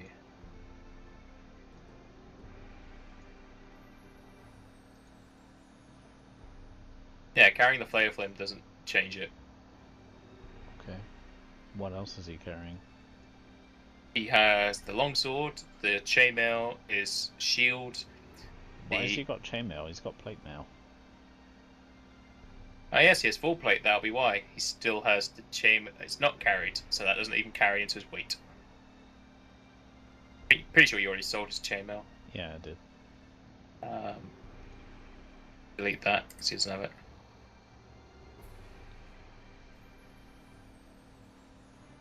The backpack, the flail, and the full plate. Has he got a masterwork backpack? Yes. Okay, it sounds like it's just his full plate that's just wearing him down.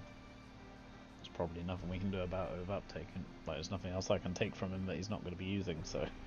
Yeah. But I'll still keep hold of the flail because I might as well. It literally does nothing to his weight, so there's no point. Okay, well. If you want to put it back on a sheet, then go for it. Yeah. I just changed from not carried to carried. Okay. I'll change this one from carried to not carried, and then I can always take it off him later if he puts a point in strength. And yeah, do you have anything else that might be useful? Any other oils that would affect a weapon? Not necessary for the undead, but... For your weapon, you say? Or my arrows.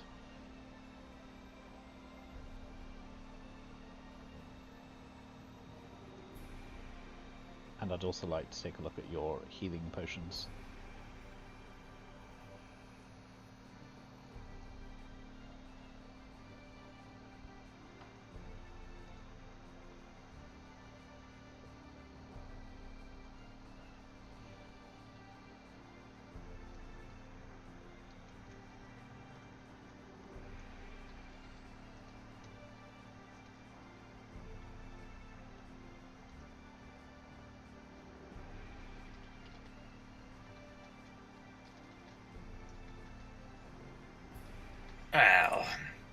I got oil of magic weapon. Coat that on your weapons. What will that do? Just a +1. Yes. Anything else?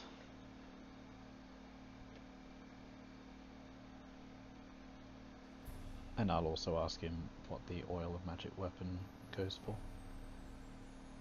50 gold. Okay. Because It lasts for a minute. Yeah, I have one, so I was just wondering how much it was worth.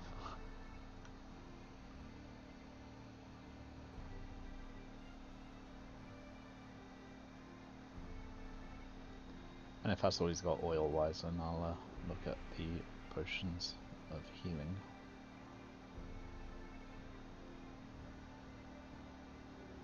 We also got oils of blessed weapon if you're going against the undead. I assume that's going to be like Alvarez's Bless. No, his bless is different. Blessed weapon turns your weapon into a good aligned one, so it can overcome DR against evil creatures, and it can also allow you to do critical hits against evil enemies. Okay. How much and how many do you have? It costs 50 gold and it lasts a minute. And he has... A minute, that's 10 rounds, right? Yes. Okay, cool. He has 16. I'll take 4.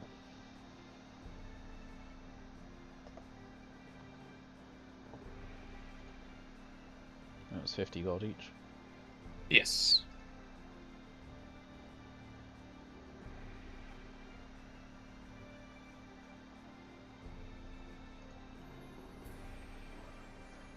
And finally, I'll check out his healing potions.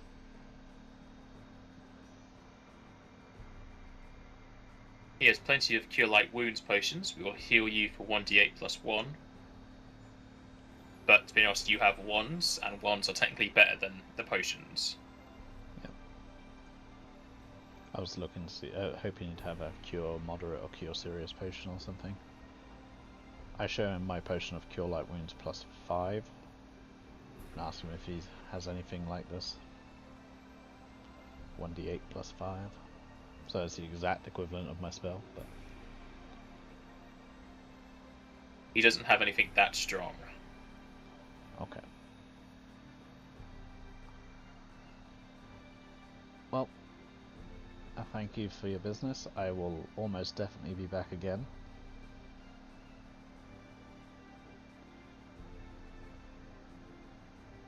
Thank you for your coin. You're quite welcome. Spend it wisely. And with that, we will head out. Where are you going next? I had an idea of something, but I'm blanking on it off the top of my head. Oh, I've just realised. This whole time, I've been struggling with light, and my longsword has light on it now. I bought a magic one, didn't I?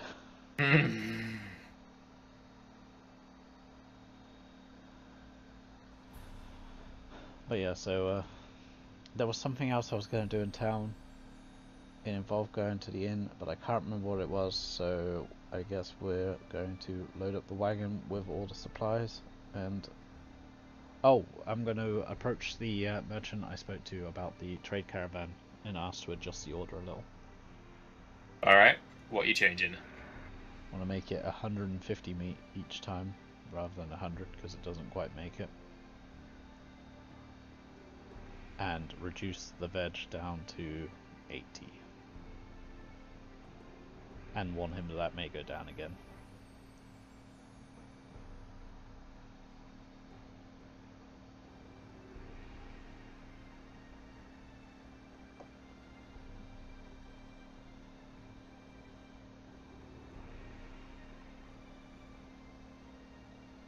Alright.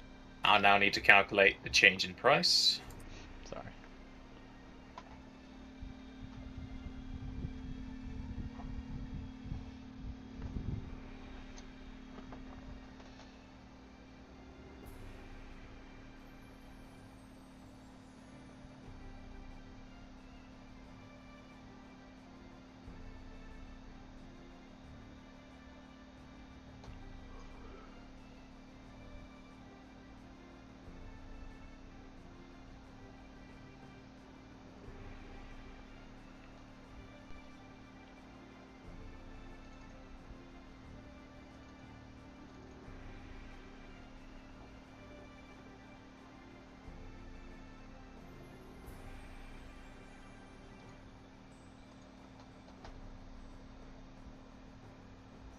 And what was the name of that oil that I just bought? The was it oil of holy oil? Blessed weapon. Oh, that's right, oil of blessed weapon.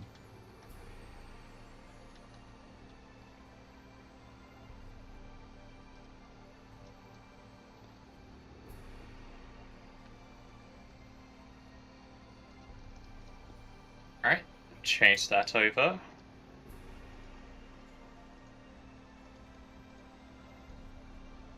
And can you paste what the blessed weapon actually does so I can copy it in?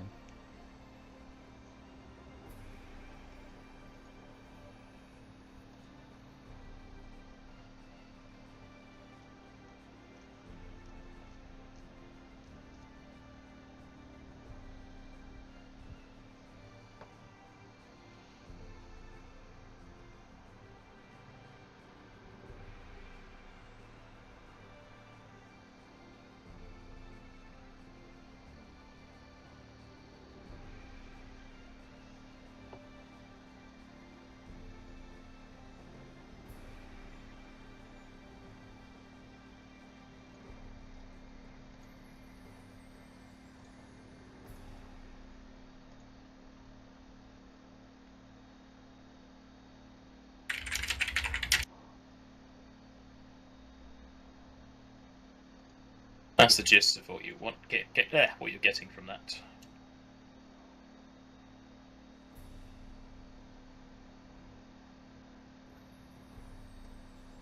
Okay, I'm just gonna copy that bit then, just delete all the rest of that.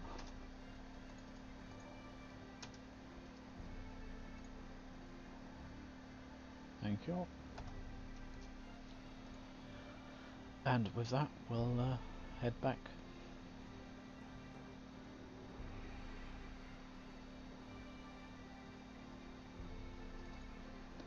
On the way back, I'll speak to Alvarez and ask him if he thinks we're in a much better place to take on these undead now. Well, we are better equipped. It's hard to say if we'd be able to take on the Lich, but the undead hordes are easier now with these potions and wands we have. Perhaps it's time we head over to Molten and nip all that in the bud. It seems like it's just going to get more difficult the longer we wait. Be a good idea.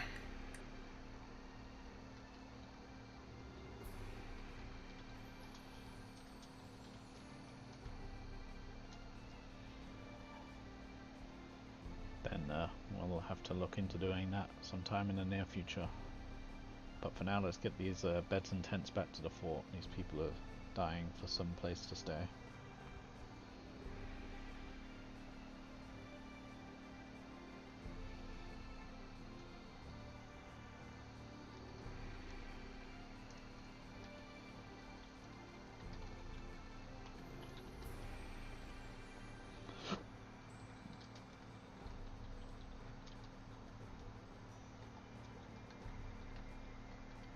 As you head out, something happens. Oh, hey! But it's not the something you're used to. As zombies come running very slowly in more of a shamble towards your carts. Come running slowly. It's running for zombies. You say it's not something I'm used to, but I've been ambushed by undead before.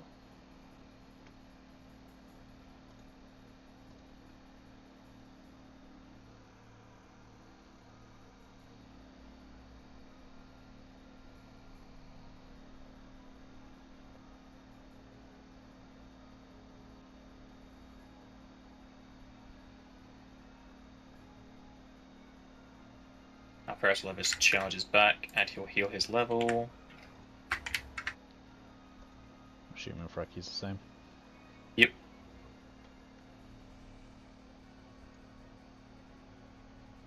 Alright, Aramis. Are you doing all the zombies on one initiative? Yes. Do I know if arrows are effective against zombies? You would have to roll a knowledge religion. Which I don't have. I'll shout back to Alferis. Will my arrows be effective against zombies? He'll see if he knows.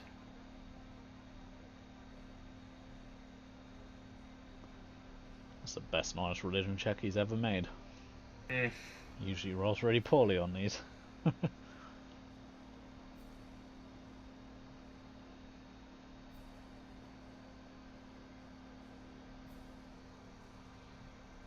He says, against these, your arrows should be fine. Gonna rapid shoot the zombie directly south from me.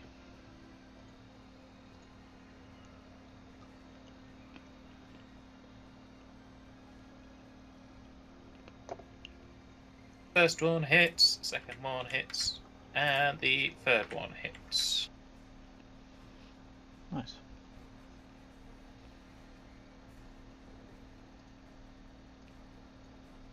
And it's within 30 feet. Bonus.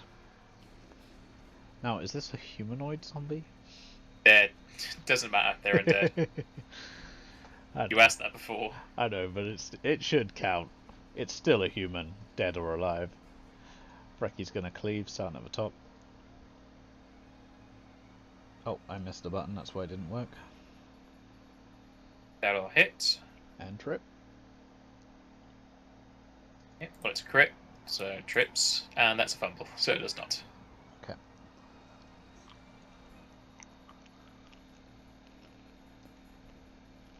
Then it's Zambino's time. The zombie's going to stand up, so Fracky gets an attack.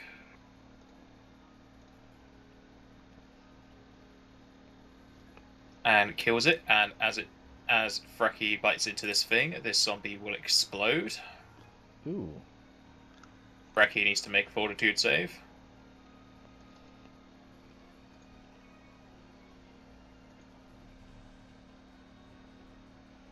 Alright. Ferris, what the hell, man? You didn't mention anything about exploding. You didn't ask about exploding!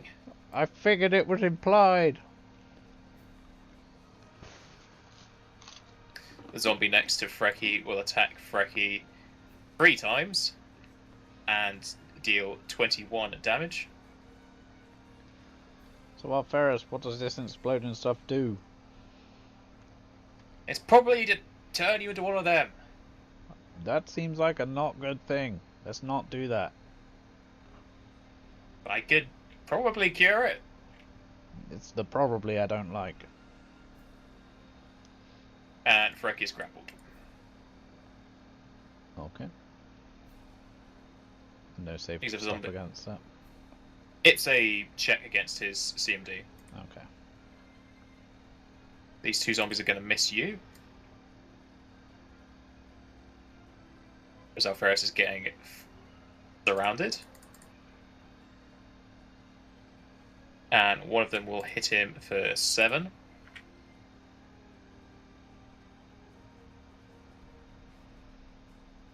Goes to Alferis. Oh, and all the zombies are within range. He's going to do some channeling. Yeah, I thought you might.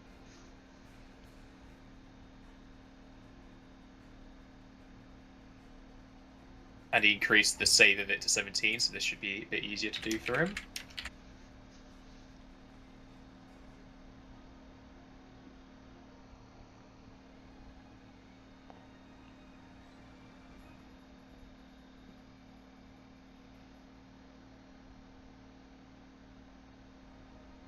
Alright, this guy fails.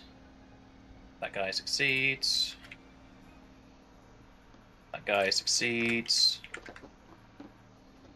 That guy succeeds. That guy fails. That guy succeeds. And that guy fails. The one next to you will die in a holy light.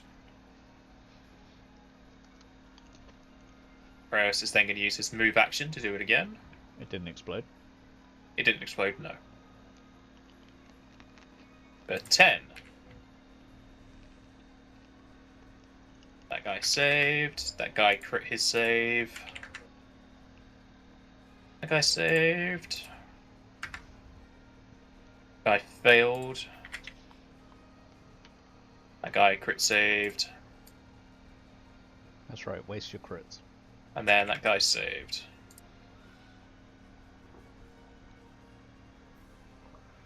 Aramis. I'm gonna bop this zombie on the head with a wand. And do the juju that it do. How does that work? You roll what the spell does. 1d8 plus 1. You'll need to use a melee touch attack though. So you need to roll your melee. See if you even touch this thing. It should be just on your attacks at the top where there's melee. Yep. Alright, that'll hit. Now just roll a d8 plus 1.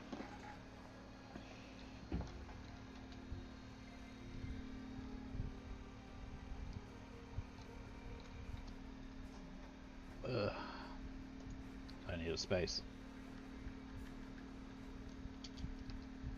That's better. Oh, max. And you heal this guy for 9, killing him. Nice. I'm glad you added in that killing him thing because I was worried there for a second. Mm. Frecky's gonna bite this zombie in front of him. Well, he's grappled. He has to get out the grapple. Oh, he's gonna attempt to breach this grapple then. Is that a CMD? DMB.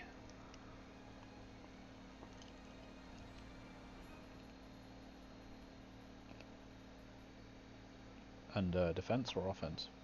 Offense. It's underneath the melee and range attack rolls. 27. Alright, you break out. Still able to bite or no? No, grappling is a 4 round. Okay. Goes back to zombies, and they're going to have some fun with Alferis. I'm gonna try. Gets hit for 6, and 6, and 9. He is grappled. How do you grapple someone on the top of a wagon? Grab their legs, pull them up from underneath them. So he's lying prone. No, he's just, like, being grappled by the legs. Managed to catch his footing. Yeah. Gets hit for another 6, and hit for another 6. He's down to 6 health. My cure light wounds, is that a ranged attack? Nope, you have to touch him. And Frecky is going to get hit for 6.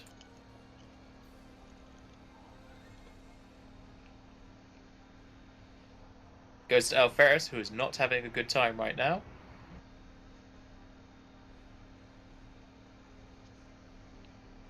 Is it a concentration spell?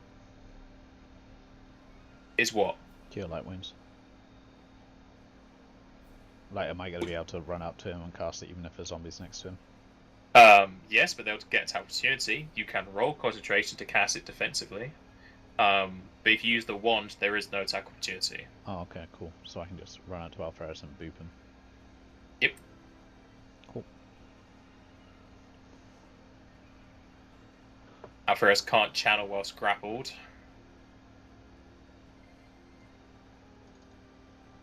So he's going to try and break out the grapple. And not. Alferis is going to cry out for help. Okay. How much can I move? I was just looking on my sheet, but I don't see it. Your speed will be in the core section at the very bottom. Oh, at the bottom, that's where I can't find it. There should be a grayed out area that should say your speed because of your capacity and whatever. Yeah. Well, I'm going to move right up to here, if I'm able to. Nope. I have to make a climb check. Yes. What do I roll for a climb check? Climb. Okay, and can I still bop him on the head in that turn? If you roll high enough. If you don't, you won't. Yeah, that's fine.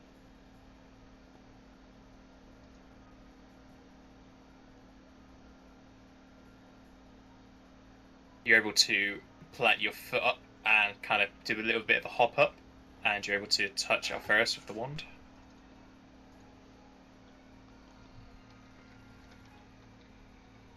So D8 plus 1. Yep, working on it. You heal him for 8. Up to 14. Frankie's going to try and bite the zombie again.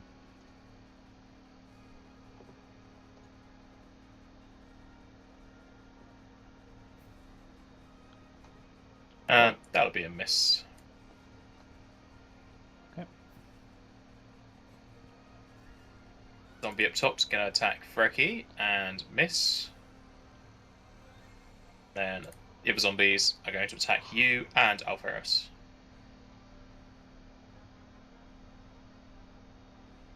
You will get hit for 8 and grappled. And Alferus will get hit for 8.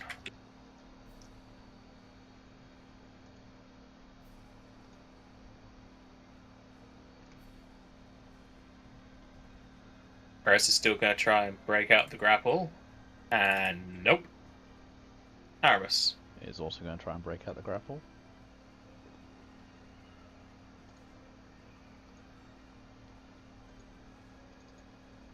You break out.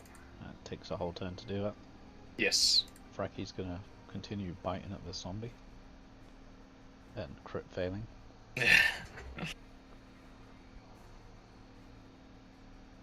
Zombie up top's going to attack Frecky and miss.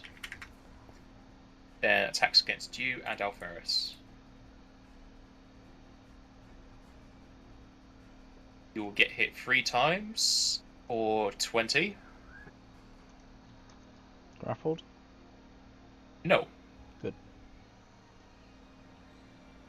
Now Ferris is going to get hit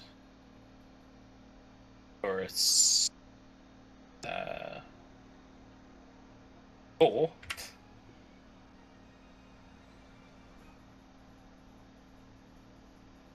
Goes back to Alferus and he's just slowly dying.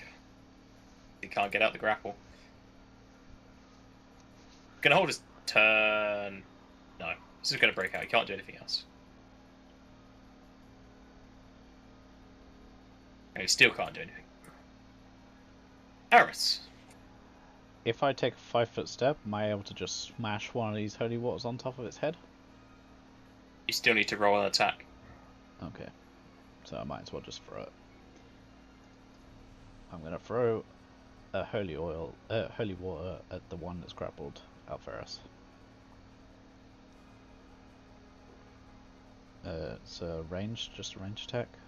Yes. That'll hit. Okay. So it's just let me open up the thing. 2d4.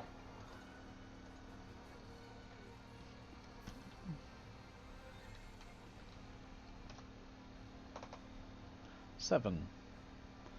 So Deals 7 damage and kills him. To the one next to it as well. Yep. Cool. Does that mean Alferus is no longer grappled? No longer grappled. You're welcome. He should have held his turn. And Frecky's gonna bite again. If I didn't already do that. I don't think I did. No you haven't. Go ahead. 15 gonna do it? Yep, that'll hit and kill.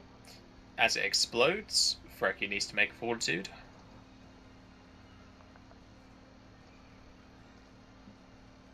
Roll.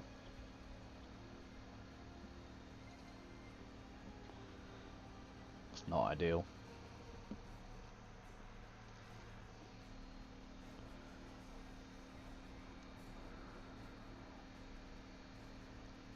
Frecky will take 1 constitution damage. Ooh, what does that mean? How do I do that? Go onto a sheet into the core, and then there should be damage where the abilities are. Put 1 in there.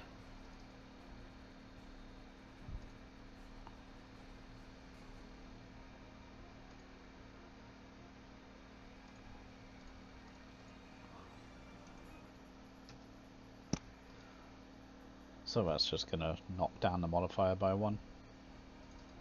What if it goes into a odd number? I meant the number itself. Okay. If they lose too much constitution, they start losing health, and if it goes to 0, they die. Okay. And can you still move? Yeah, you can still move.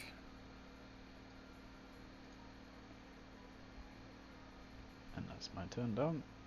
Goes to the zombies. They're going to attack you and Alferus. you're going to get hit for. You're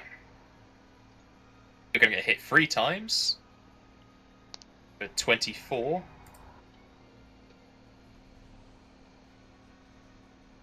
And you're grappled by the one down here. Yay. And they will miss Alferus. Miss Alferus, and he's going to heal everyone.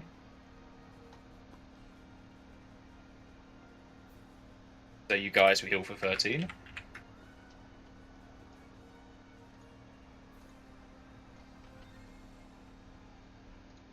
He's then going to use his move action to channel to damage these guys.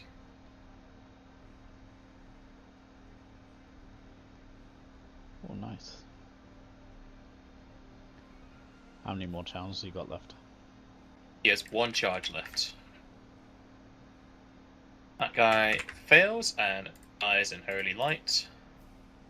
This guy saves but still dies. So you're no longer grappled. And the other guy will fumble and die in Holy Light. Cool.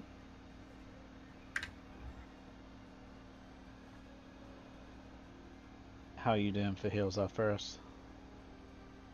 I've got 1 left of me, and I think I'm going to use it. Okay.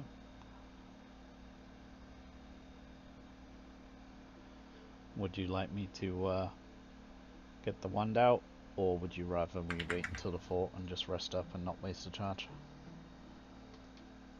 I think we're fine for those charges. Everybody Okay. heal for 9 as he channels. And I will search these zombies. He's also going to cast Sirius on himself.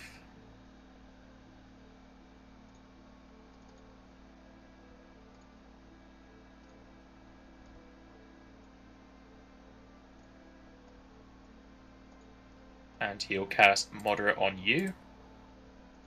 So you will heal for 16.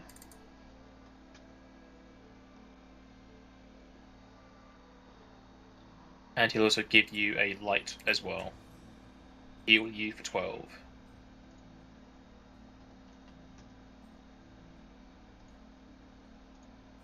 And I will ask him if he can do anything about Frecky. He seems to have gotten poisoned by that zombie exploding.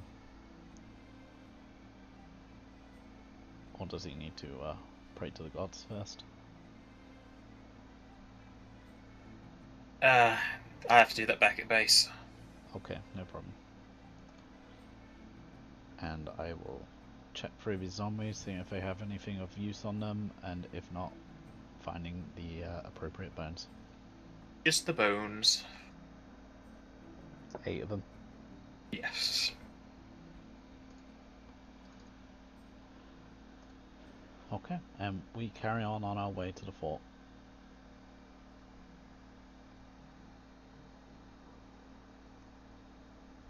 Not before some orbs absorb into your body for 1400 XP. I think that levels us.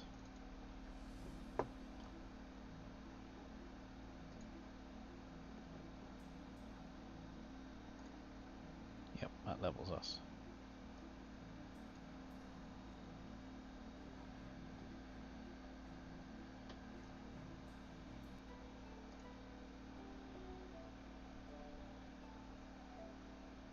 Might as well just do a level up at the end of the session now. Alright. Although I'll roll my HP. I always roll my HP.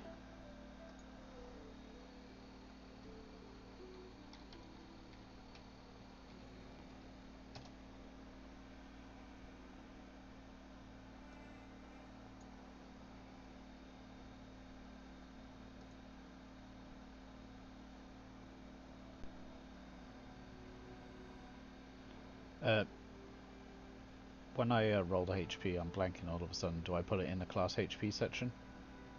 Yes.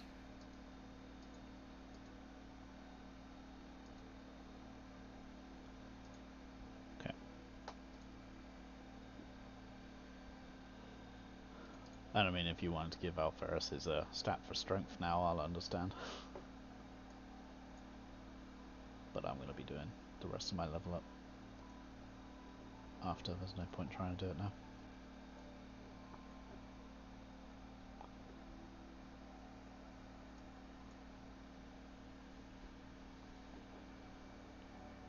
I will call the people over once we get to the fort.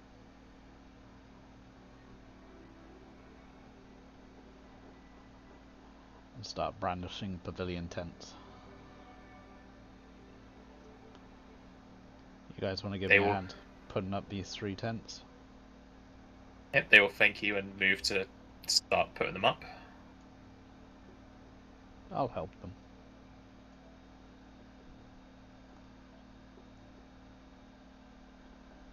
And,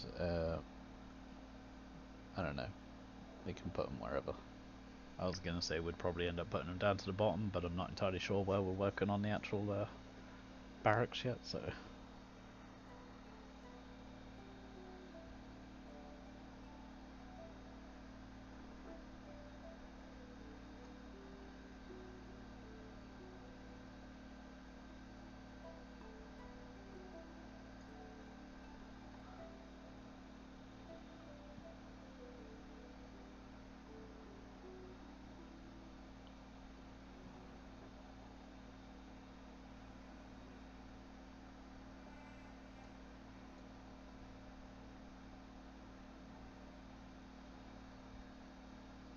I was imagining some kind of circus tent.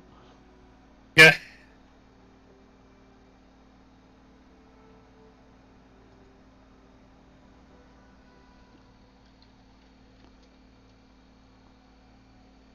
I'd also imagine it being a fair bit bigger, being that they house 10 people each.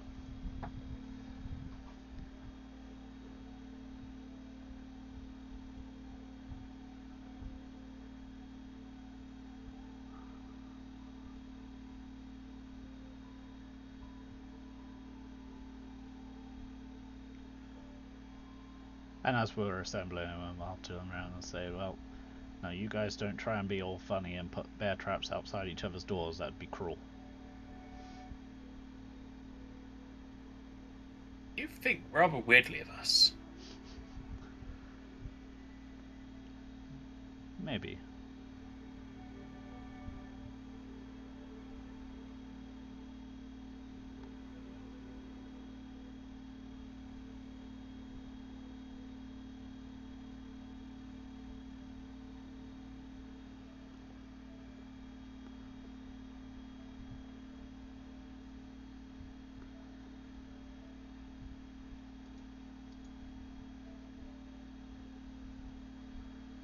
And if any of the others in the other building want the 3rd tent, I leave them to it. I let the people decide between themselves who wants what.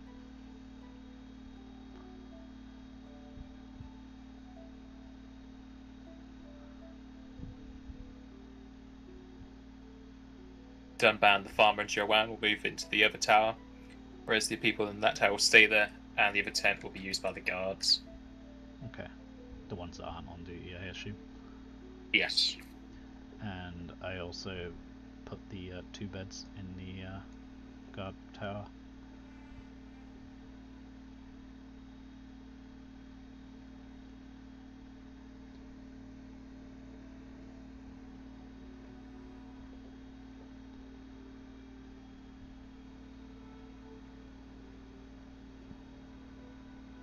Alright.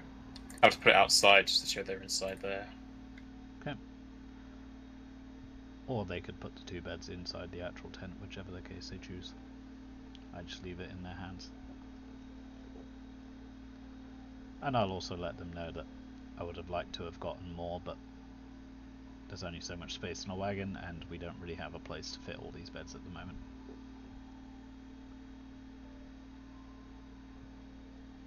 They appreciate you doing what you can. Does morale seem to have gone up? A smidge. Okay. They're happy they're not all cramped in a tower now. And with that, we'll settle down for meals for the night and let people know of the undead. And let them know that in the morning me and Alferis are going to head out to try and take care of some of these undead. Whereabouts are you going to be heading? In the direction of the name of the town that I've forgotten off the top of my head because it's not on the world map. Bolton. Bolton? I remember it being Malton. Oh, Malton, yeah. We'll be heading out in that direction, but not necessarily going all the way in, just trying to dwindle down the numbers, get an idea of what it's like around there. Well, it's a good thing you're not travelling all the way there, because it's a 2-day travel just there. Yeah.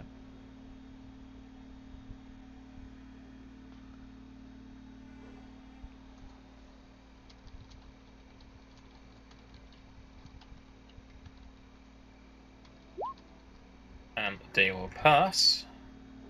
And I will sort the meals.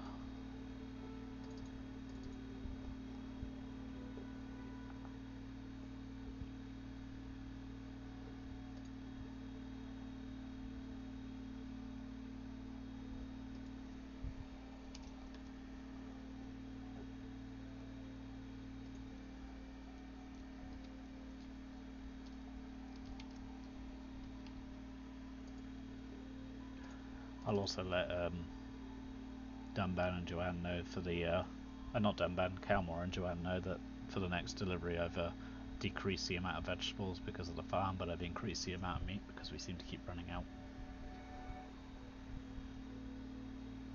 Alright. And I'm also on the lookout to hire on a hunter.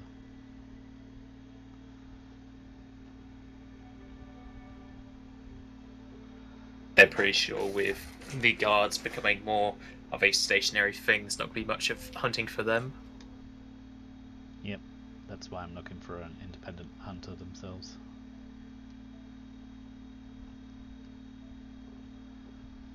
And yeah, we settle down for the night, and in the morning me and Alferis will saddle up the light horses and Bill,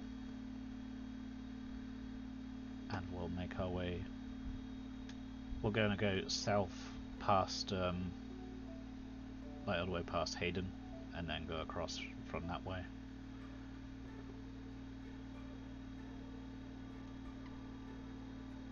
So heading down to somewhere like here, and then probably across to the edge of the forest there. Want to hear? Yeah, that'll work since it's daytime. And they do seem to be wandering their way to Stockholm, so.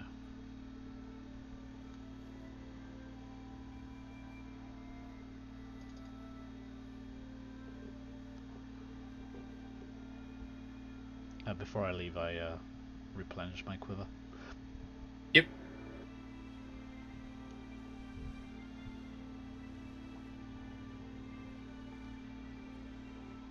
And also some supplies for us.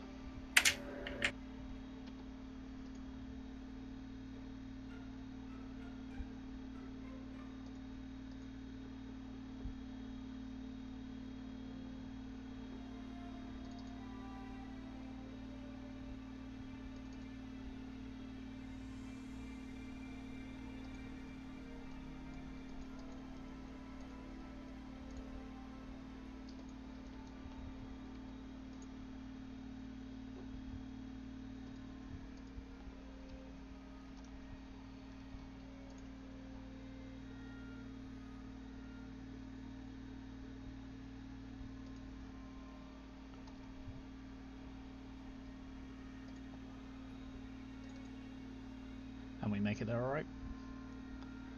Yep. Any sign of the undead? Well, as you continue heading towards the west, you notice the land is starting to decay a bit as the grass has stopped growing. And off in the distance, you do see shambling figures. What do you think of all this, Alferis? Well, looking at the area, it seems like evil magic has been cast near here. It seems those undead are bringing with them a plague. You see. Just sorting my spells before we settle down.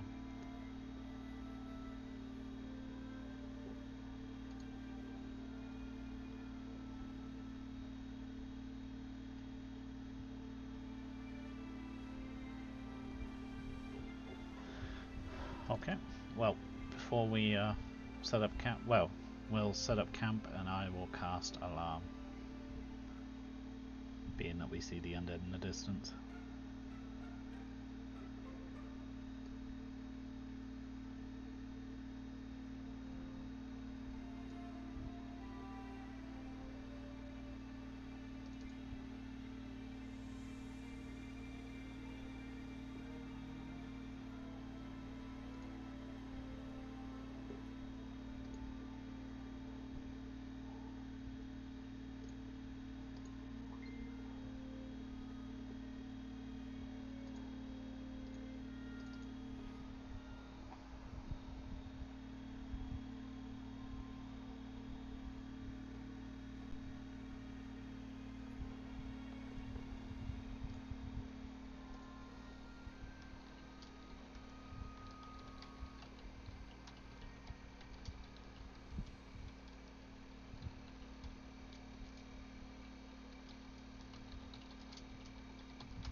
So we set up camp? Yep.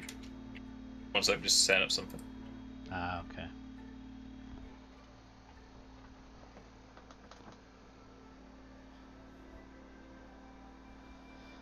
Is that the encounter you've already rolled?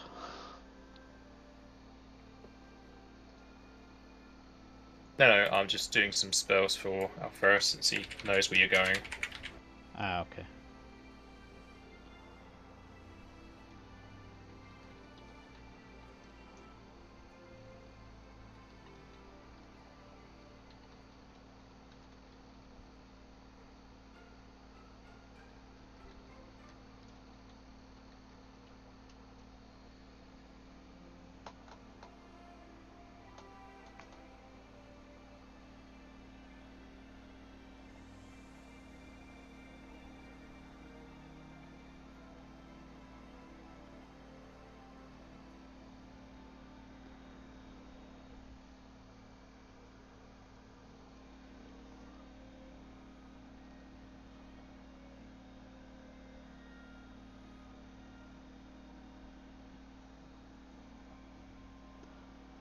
Kind of looking forward to when I level up a bit more. There's another alarm that casts like a concealment firewall like thing around the whole camp, and if anyone tries to enter, they take damage.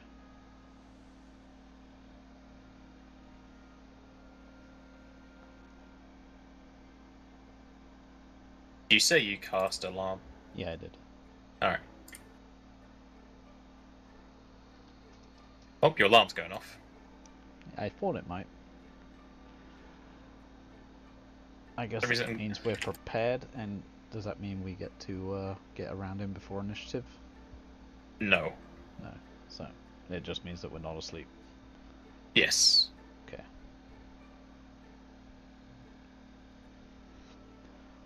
Mentioned to Alpharis, sure am glad I cast alarm.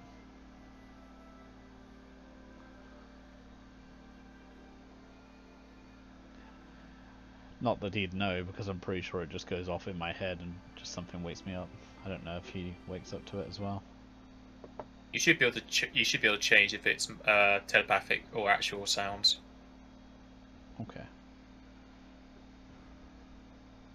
Well, if it's telepathic, is it just to me or is it to anyone I choose? It would just do. Yeah, it would just be to you. Then I'll make it an actual sound. Who cares? Ooh, that's a good roll.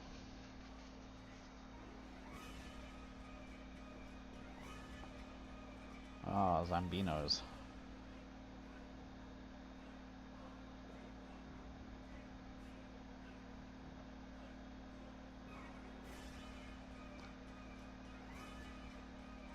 Plenty of them.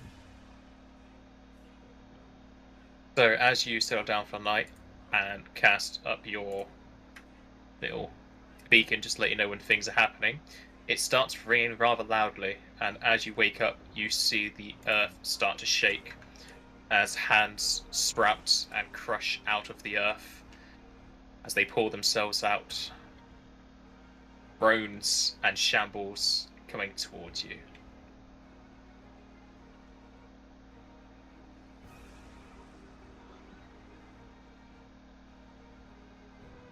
Aramis, you'll go first. Alferis, I'm going to cast Entangle. Do not try to move, let them come to you.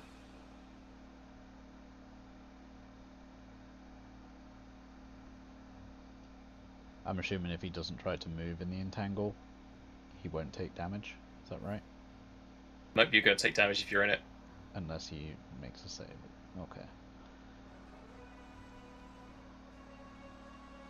In which case...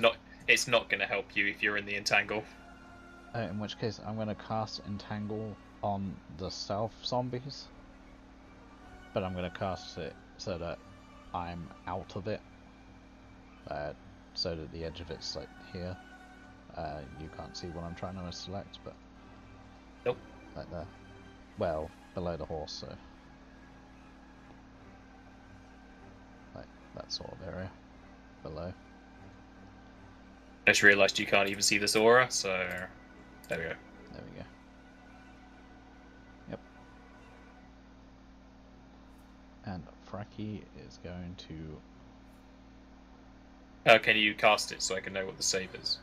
Yep, 1 second.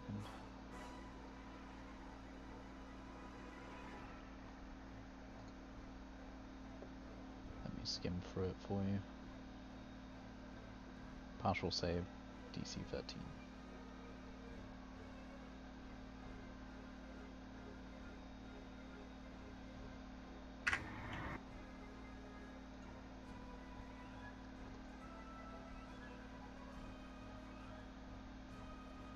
Alright, they all saved.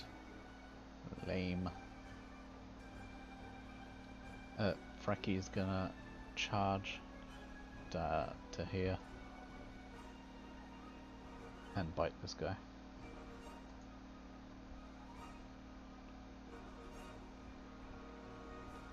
Charge gives him a bonus to hit, right? Yes. They'll do bonus damage too, or just to hit? Just to damage. Oh, it's just to damage, even better. Oh no, just to attack roll, sorry. Okay. So they'll hit. Trip. And trip. Nice.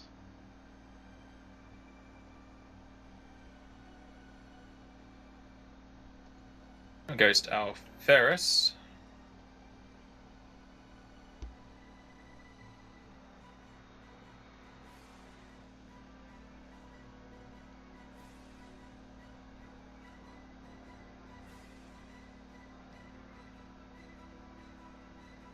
I can only get 3 at a time.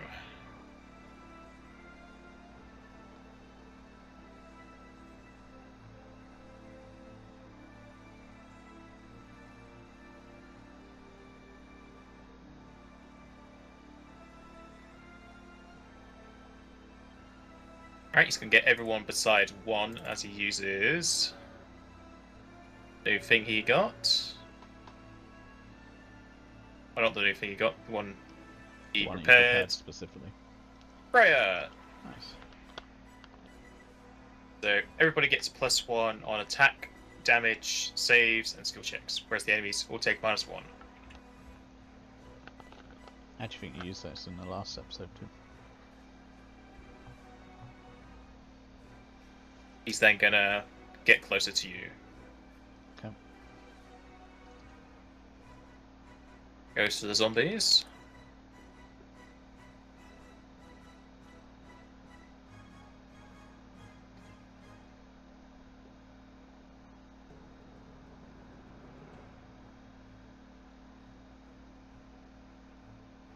Two attacks on Alferis, both missing, 3 on you.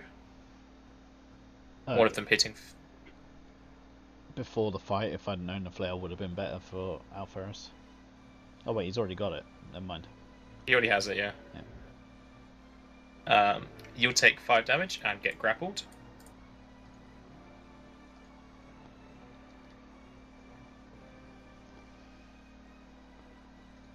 Those two will miss Frecky. The other one's going for your horse. Did the one And your get horse... Oh yeah, sorry, it gets up. So attack opportunity. Another 9. This other zombie is attacking and killing your horse. Oh shit. Like, is it all the way dead, or is it just Nope, down? it can still survive. It just needs to roll Constitution whenever it gets a turn, because it will be bleeding out. And this thing's going to explode, so Fracky needs to make a Fortitude save.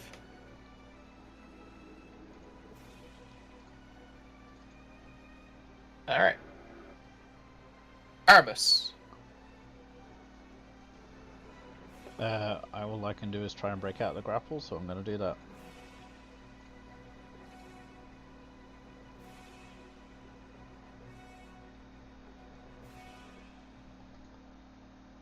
CMB? Yes, CMB.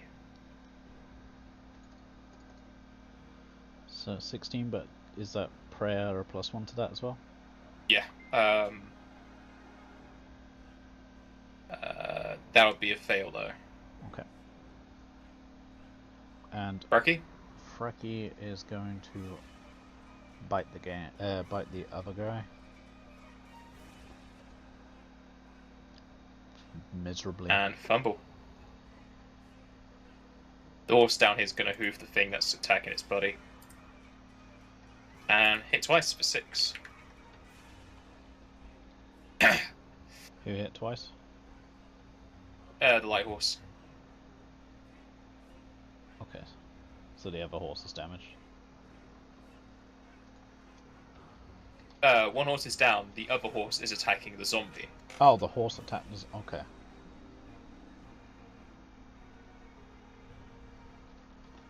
Alferus is going to cast a spell and hope these guys do not hit him.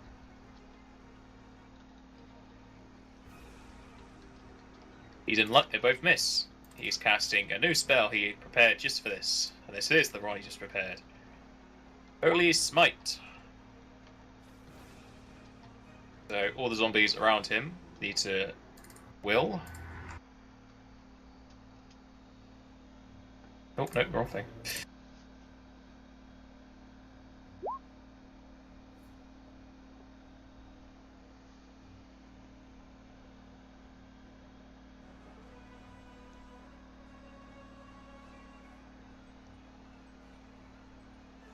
One of them saved, so that guy takes 15. That guy takes 15. That guy takes...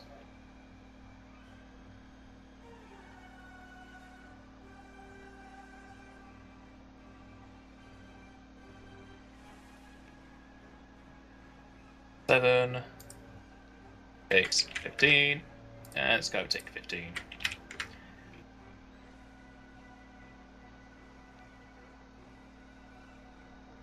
And all of them except for one will be blinded.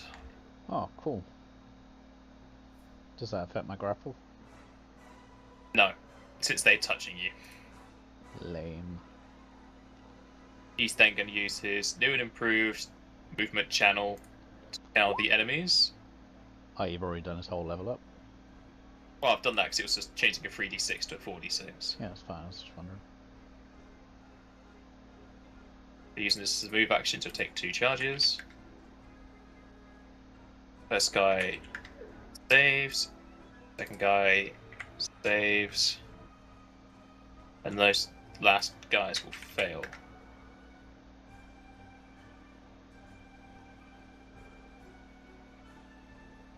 Killing the 2 just south of you, and you are no longer grappled. Cool.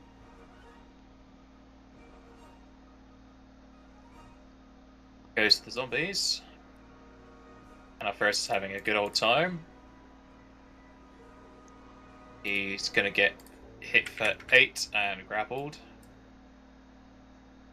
And hit for 9.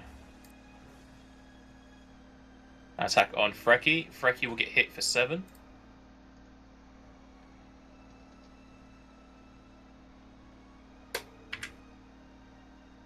and the other horse is getting attacked and get down.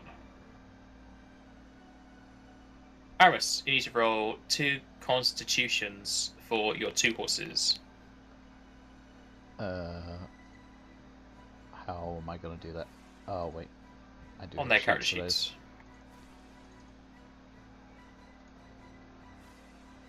Ugh, stupid announcement.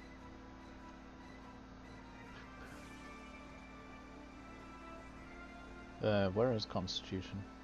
It's on their core, it's where their abilities are. Oh, right, yeah. It'd be the 3rd one. Yep, and then another one. Alright, that guy is going to start bleeding out, whereas the other one is not bleeding out. Okay.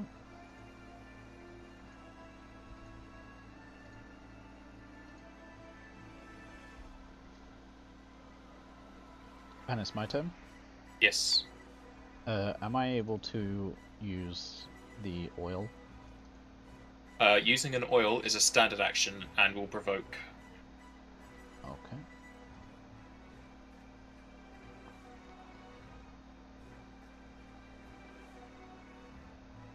I am going to fire my bow at this zombie right in front of me 3 times.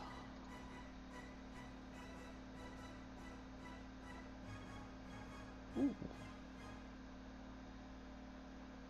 First shot kills him, and you need to make a fortitude save as it explodes.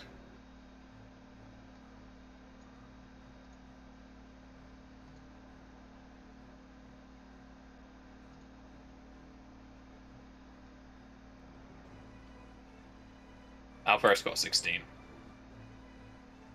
I need to give him a save thing for it. Alright, you're both fine. Okay. Where are your other 2 attacks going? This one. Alright.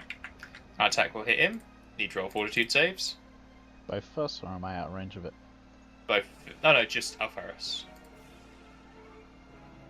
Alvarez is fine. And the final shot. The final zombie near me. Or near Alfaris. Yep, and he'll explode. Alvarez needs to save. And he seems to be fine. Cool. Frecky's gonna bite this zombie.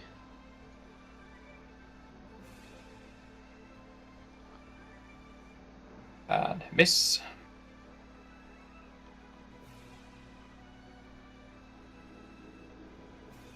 Goes to Alvarez. Do the horses need to try and make a save, or is that what we did first?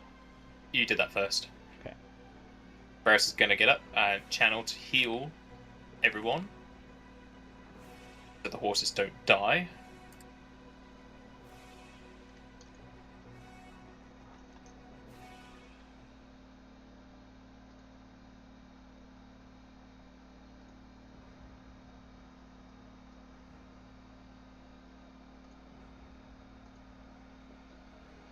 Goes the zombies, as the one up top is attacking Frecky, and will miss. And the one down below is going to attack your horses. He gets knocked down. He gets again. He's getting down again. And the other one can get hit as well. Aramis. I'm gonna take the opportunity and fire 3 shots at that zombie. Which one? This one. Am I Alright. able to get a shot from here, or do I need to move so I'm not gonna have to deal with cover? Well, there is cover, yeah. You'll have to move. The downed horse. Can I fire through it? Oh no, sorry, you can shoot from there. Oh, cool. Sweet, I don't have to lose my rapid then. Ooh. That's a big damage on that crit confirm as well. Sadly, can't be crit. Unless I'd used the holy thing. Oh, these are undead, they can't be crit. It's only the evil creatures. Oh, okay. Well, surely an undead is an evil creature. Yeah, but since they're undead, they're immune. Lame. That will die in the second hit. Take it the 3rd arrow is going for the other one up top. Yep.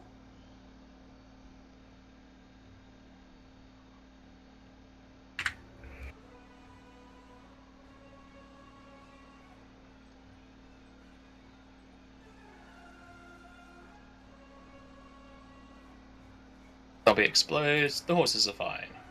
Cool. Did the other zombie by Frecky explode? Yeah, we did that before. No, I mean The one on top is not dead. Okay, that's what I was asking. Then Frecky is gonna bite it. And bite the ground again. Tongue tastes rather nice.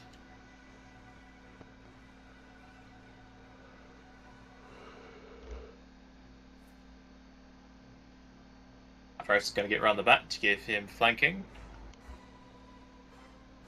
And hit. Zombie will continue to attack Frecky. And hit Frecky for 14.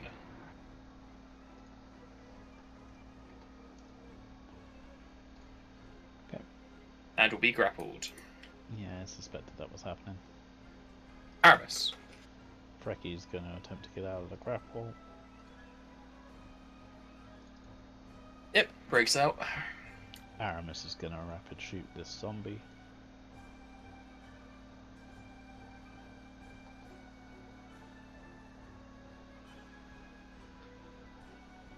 And the first shot kills it. As it explodes.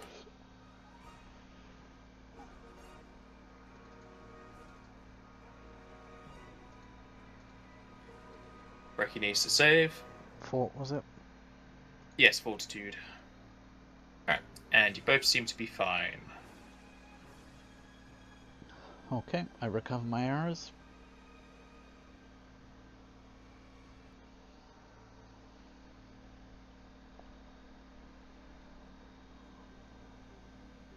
Was 10 arrows, wasn't it? I wasn't counting, but I can quickly go back through. Pretty sure it's 10. Okay, sounds good to me.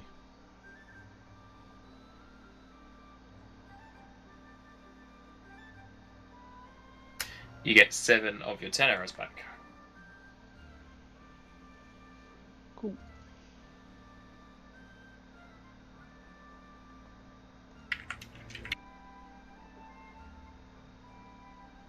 You get 1200 XP.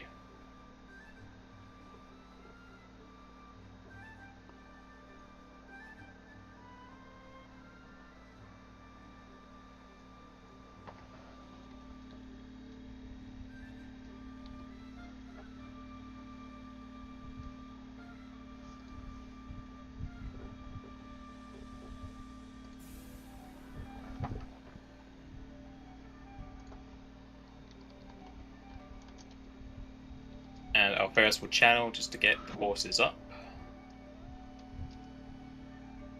Heals you guys for 13.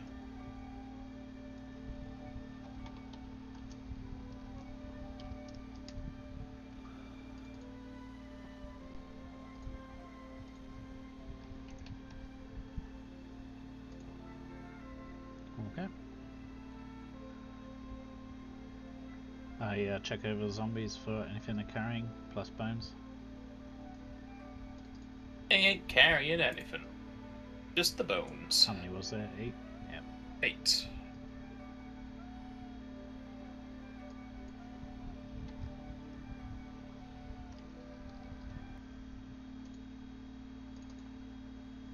Okay.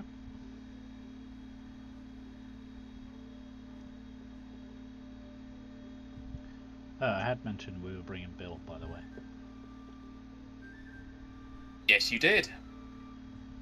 Just realised because I'm putting the stuff on Bill's sheet. It's like, oh wait. There you go. Have a bill. Thank you. Why is he so damaged? I don't remember him taking damage. Your guess is as good as mine. That's what the sheet says. Assumably he would have healed up by to full Yeah. by now. Yeah, you would have. I don't remember him actually taking damage. I can't remember. Bears? Wolves? Yeah, possibly. I don't remember. Might have been wolves. And yeah, we'll set her down for food for the night. If we didn't already do that. I don't think we did. You did. This was when you were sleeping. Okay. Is it still nighttime or is it coming up on morning? Still nighttime. Okay. Do I still have time to prepare new spells? Well, it's not morning. You only prepare in the morning. Okay, well, in which case I'll reset the spells I had so that I can use them again the day after.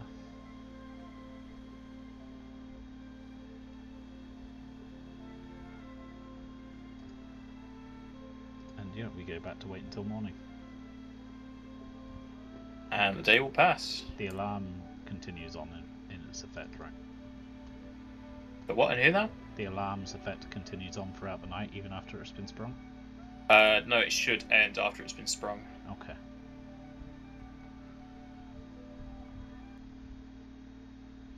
Well, we'll continue more cautiously towards the town I still can't remember. Hayden? No, the one where the zombies come from. Molten, I think it was. Oh, Molten. Yep. Again, we're not looking to go all the way into the town, just to, check out the situation, see if there's any kind of area they're coming from specifically.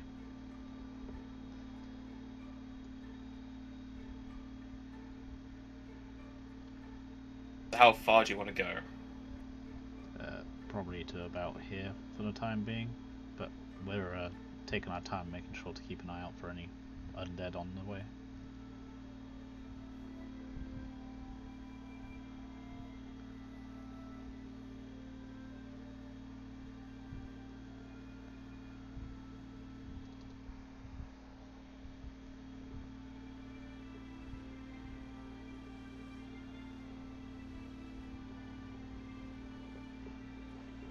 Continue heading on your way in the direction of Molten, as the land continues to show even more signs of decay, as it becomes almost barren of life and green. And you can see even more figures off in the distance shambling about, especially as plenty of the trees have wilted away. Is there any one spot where they're more concentrated? Towards Molten, so northeast. Okay. I mentioned to our... I just turned to our Ferris and say, I don't think the residents of Molten are still in the land of the living. Doesn't look that way, especially if the place is surrounded by the undead. Yep. Definitely feels like we possibly should have tackled this a little sooner. Well, if we tackled it any sooner, I doubt we'd be among the living for much longer. Yeah, this is true. I don't know if you want to call it now. I've only got 15 minutes, don't really want to get caught up in anything because I can't stick around this time. Oh, you're talking about the session note. Okay. Yeah, sorry, yeah. Yeah, we can call it now if you want.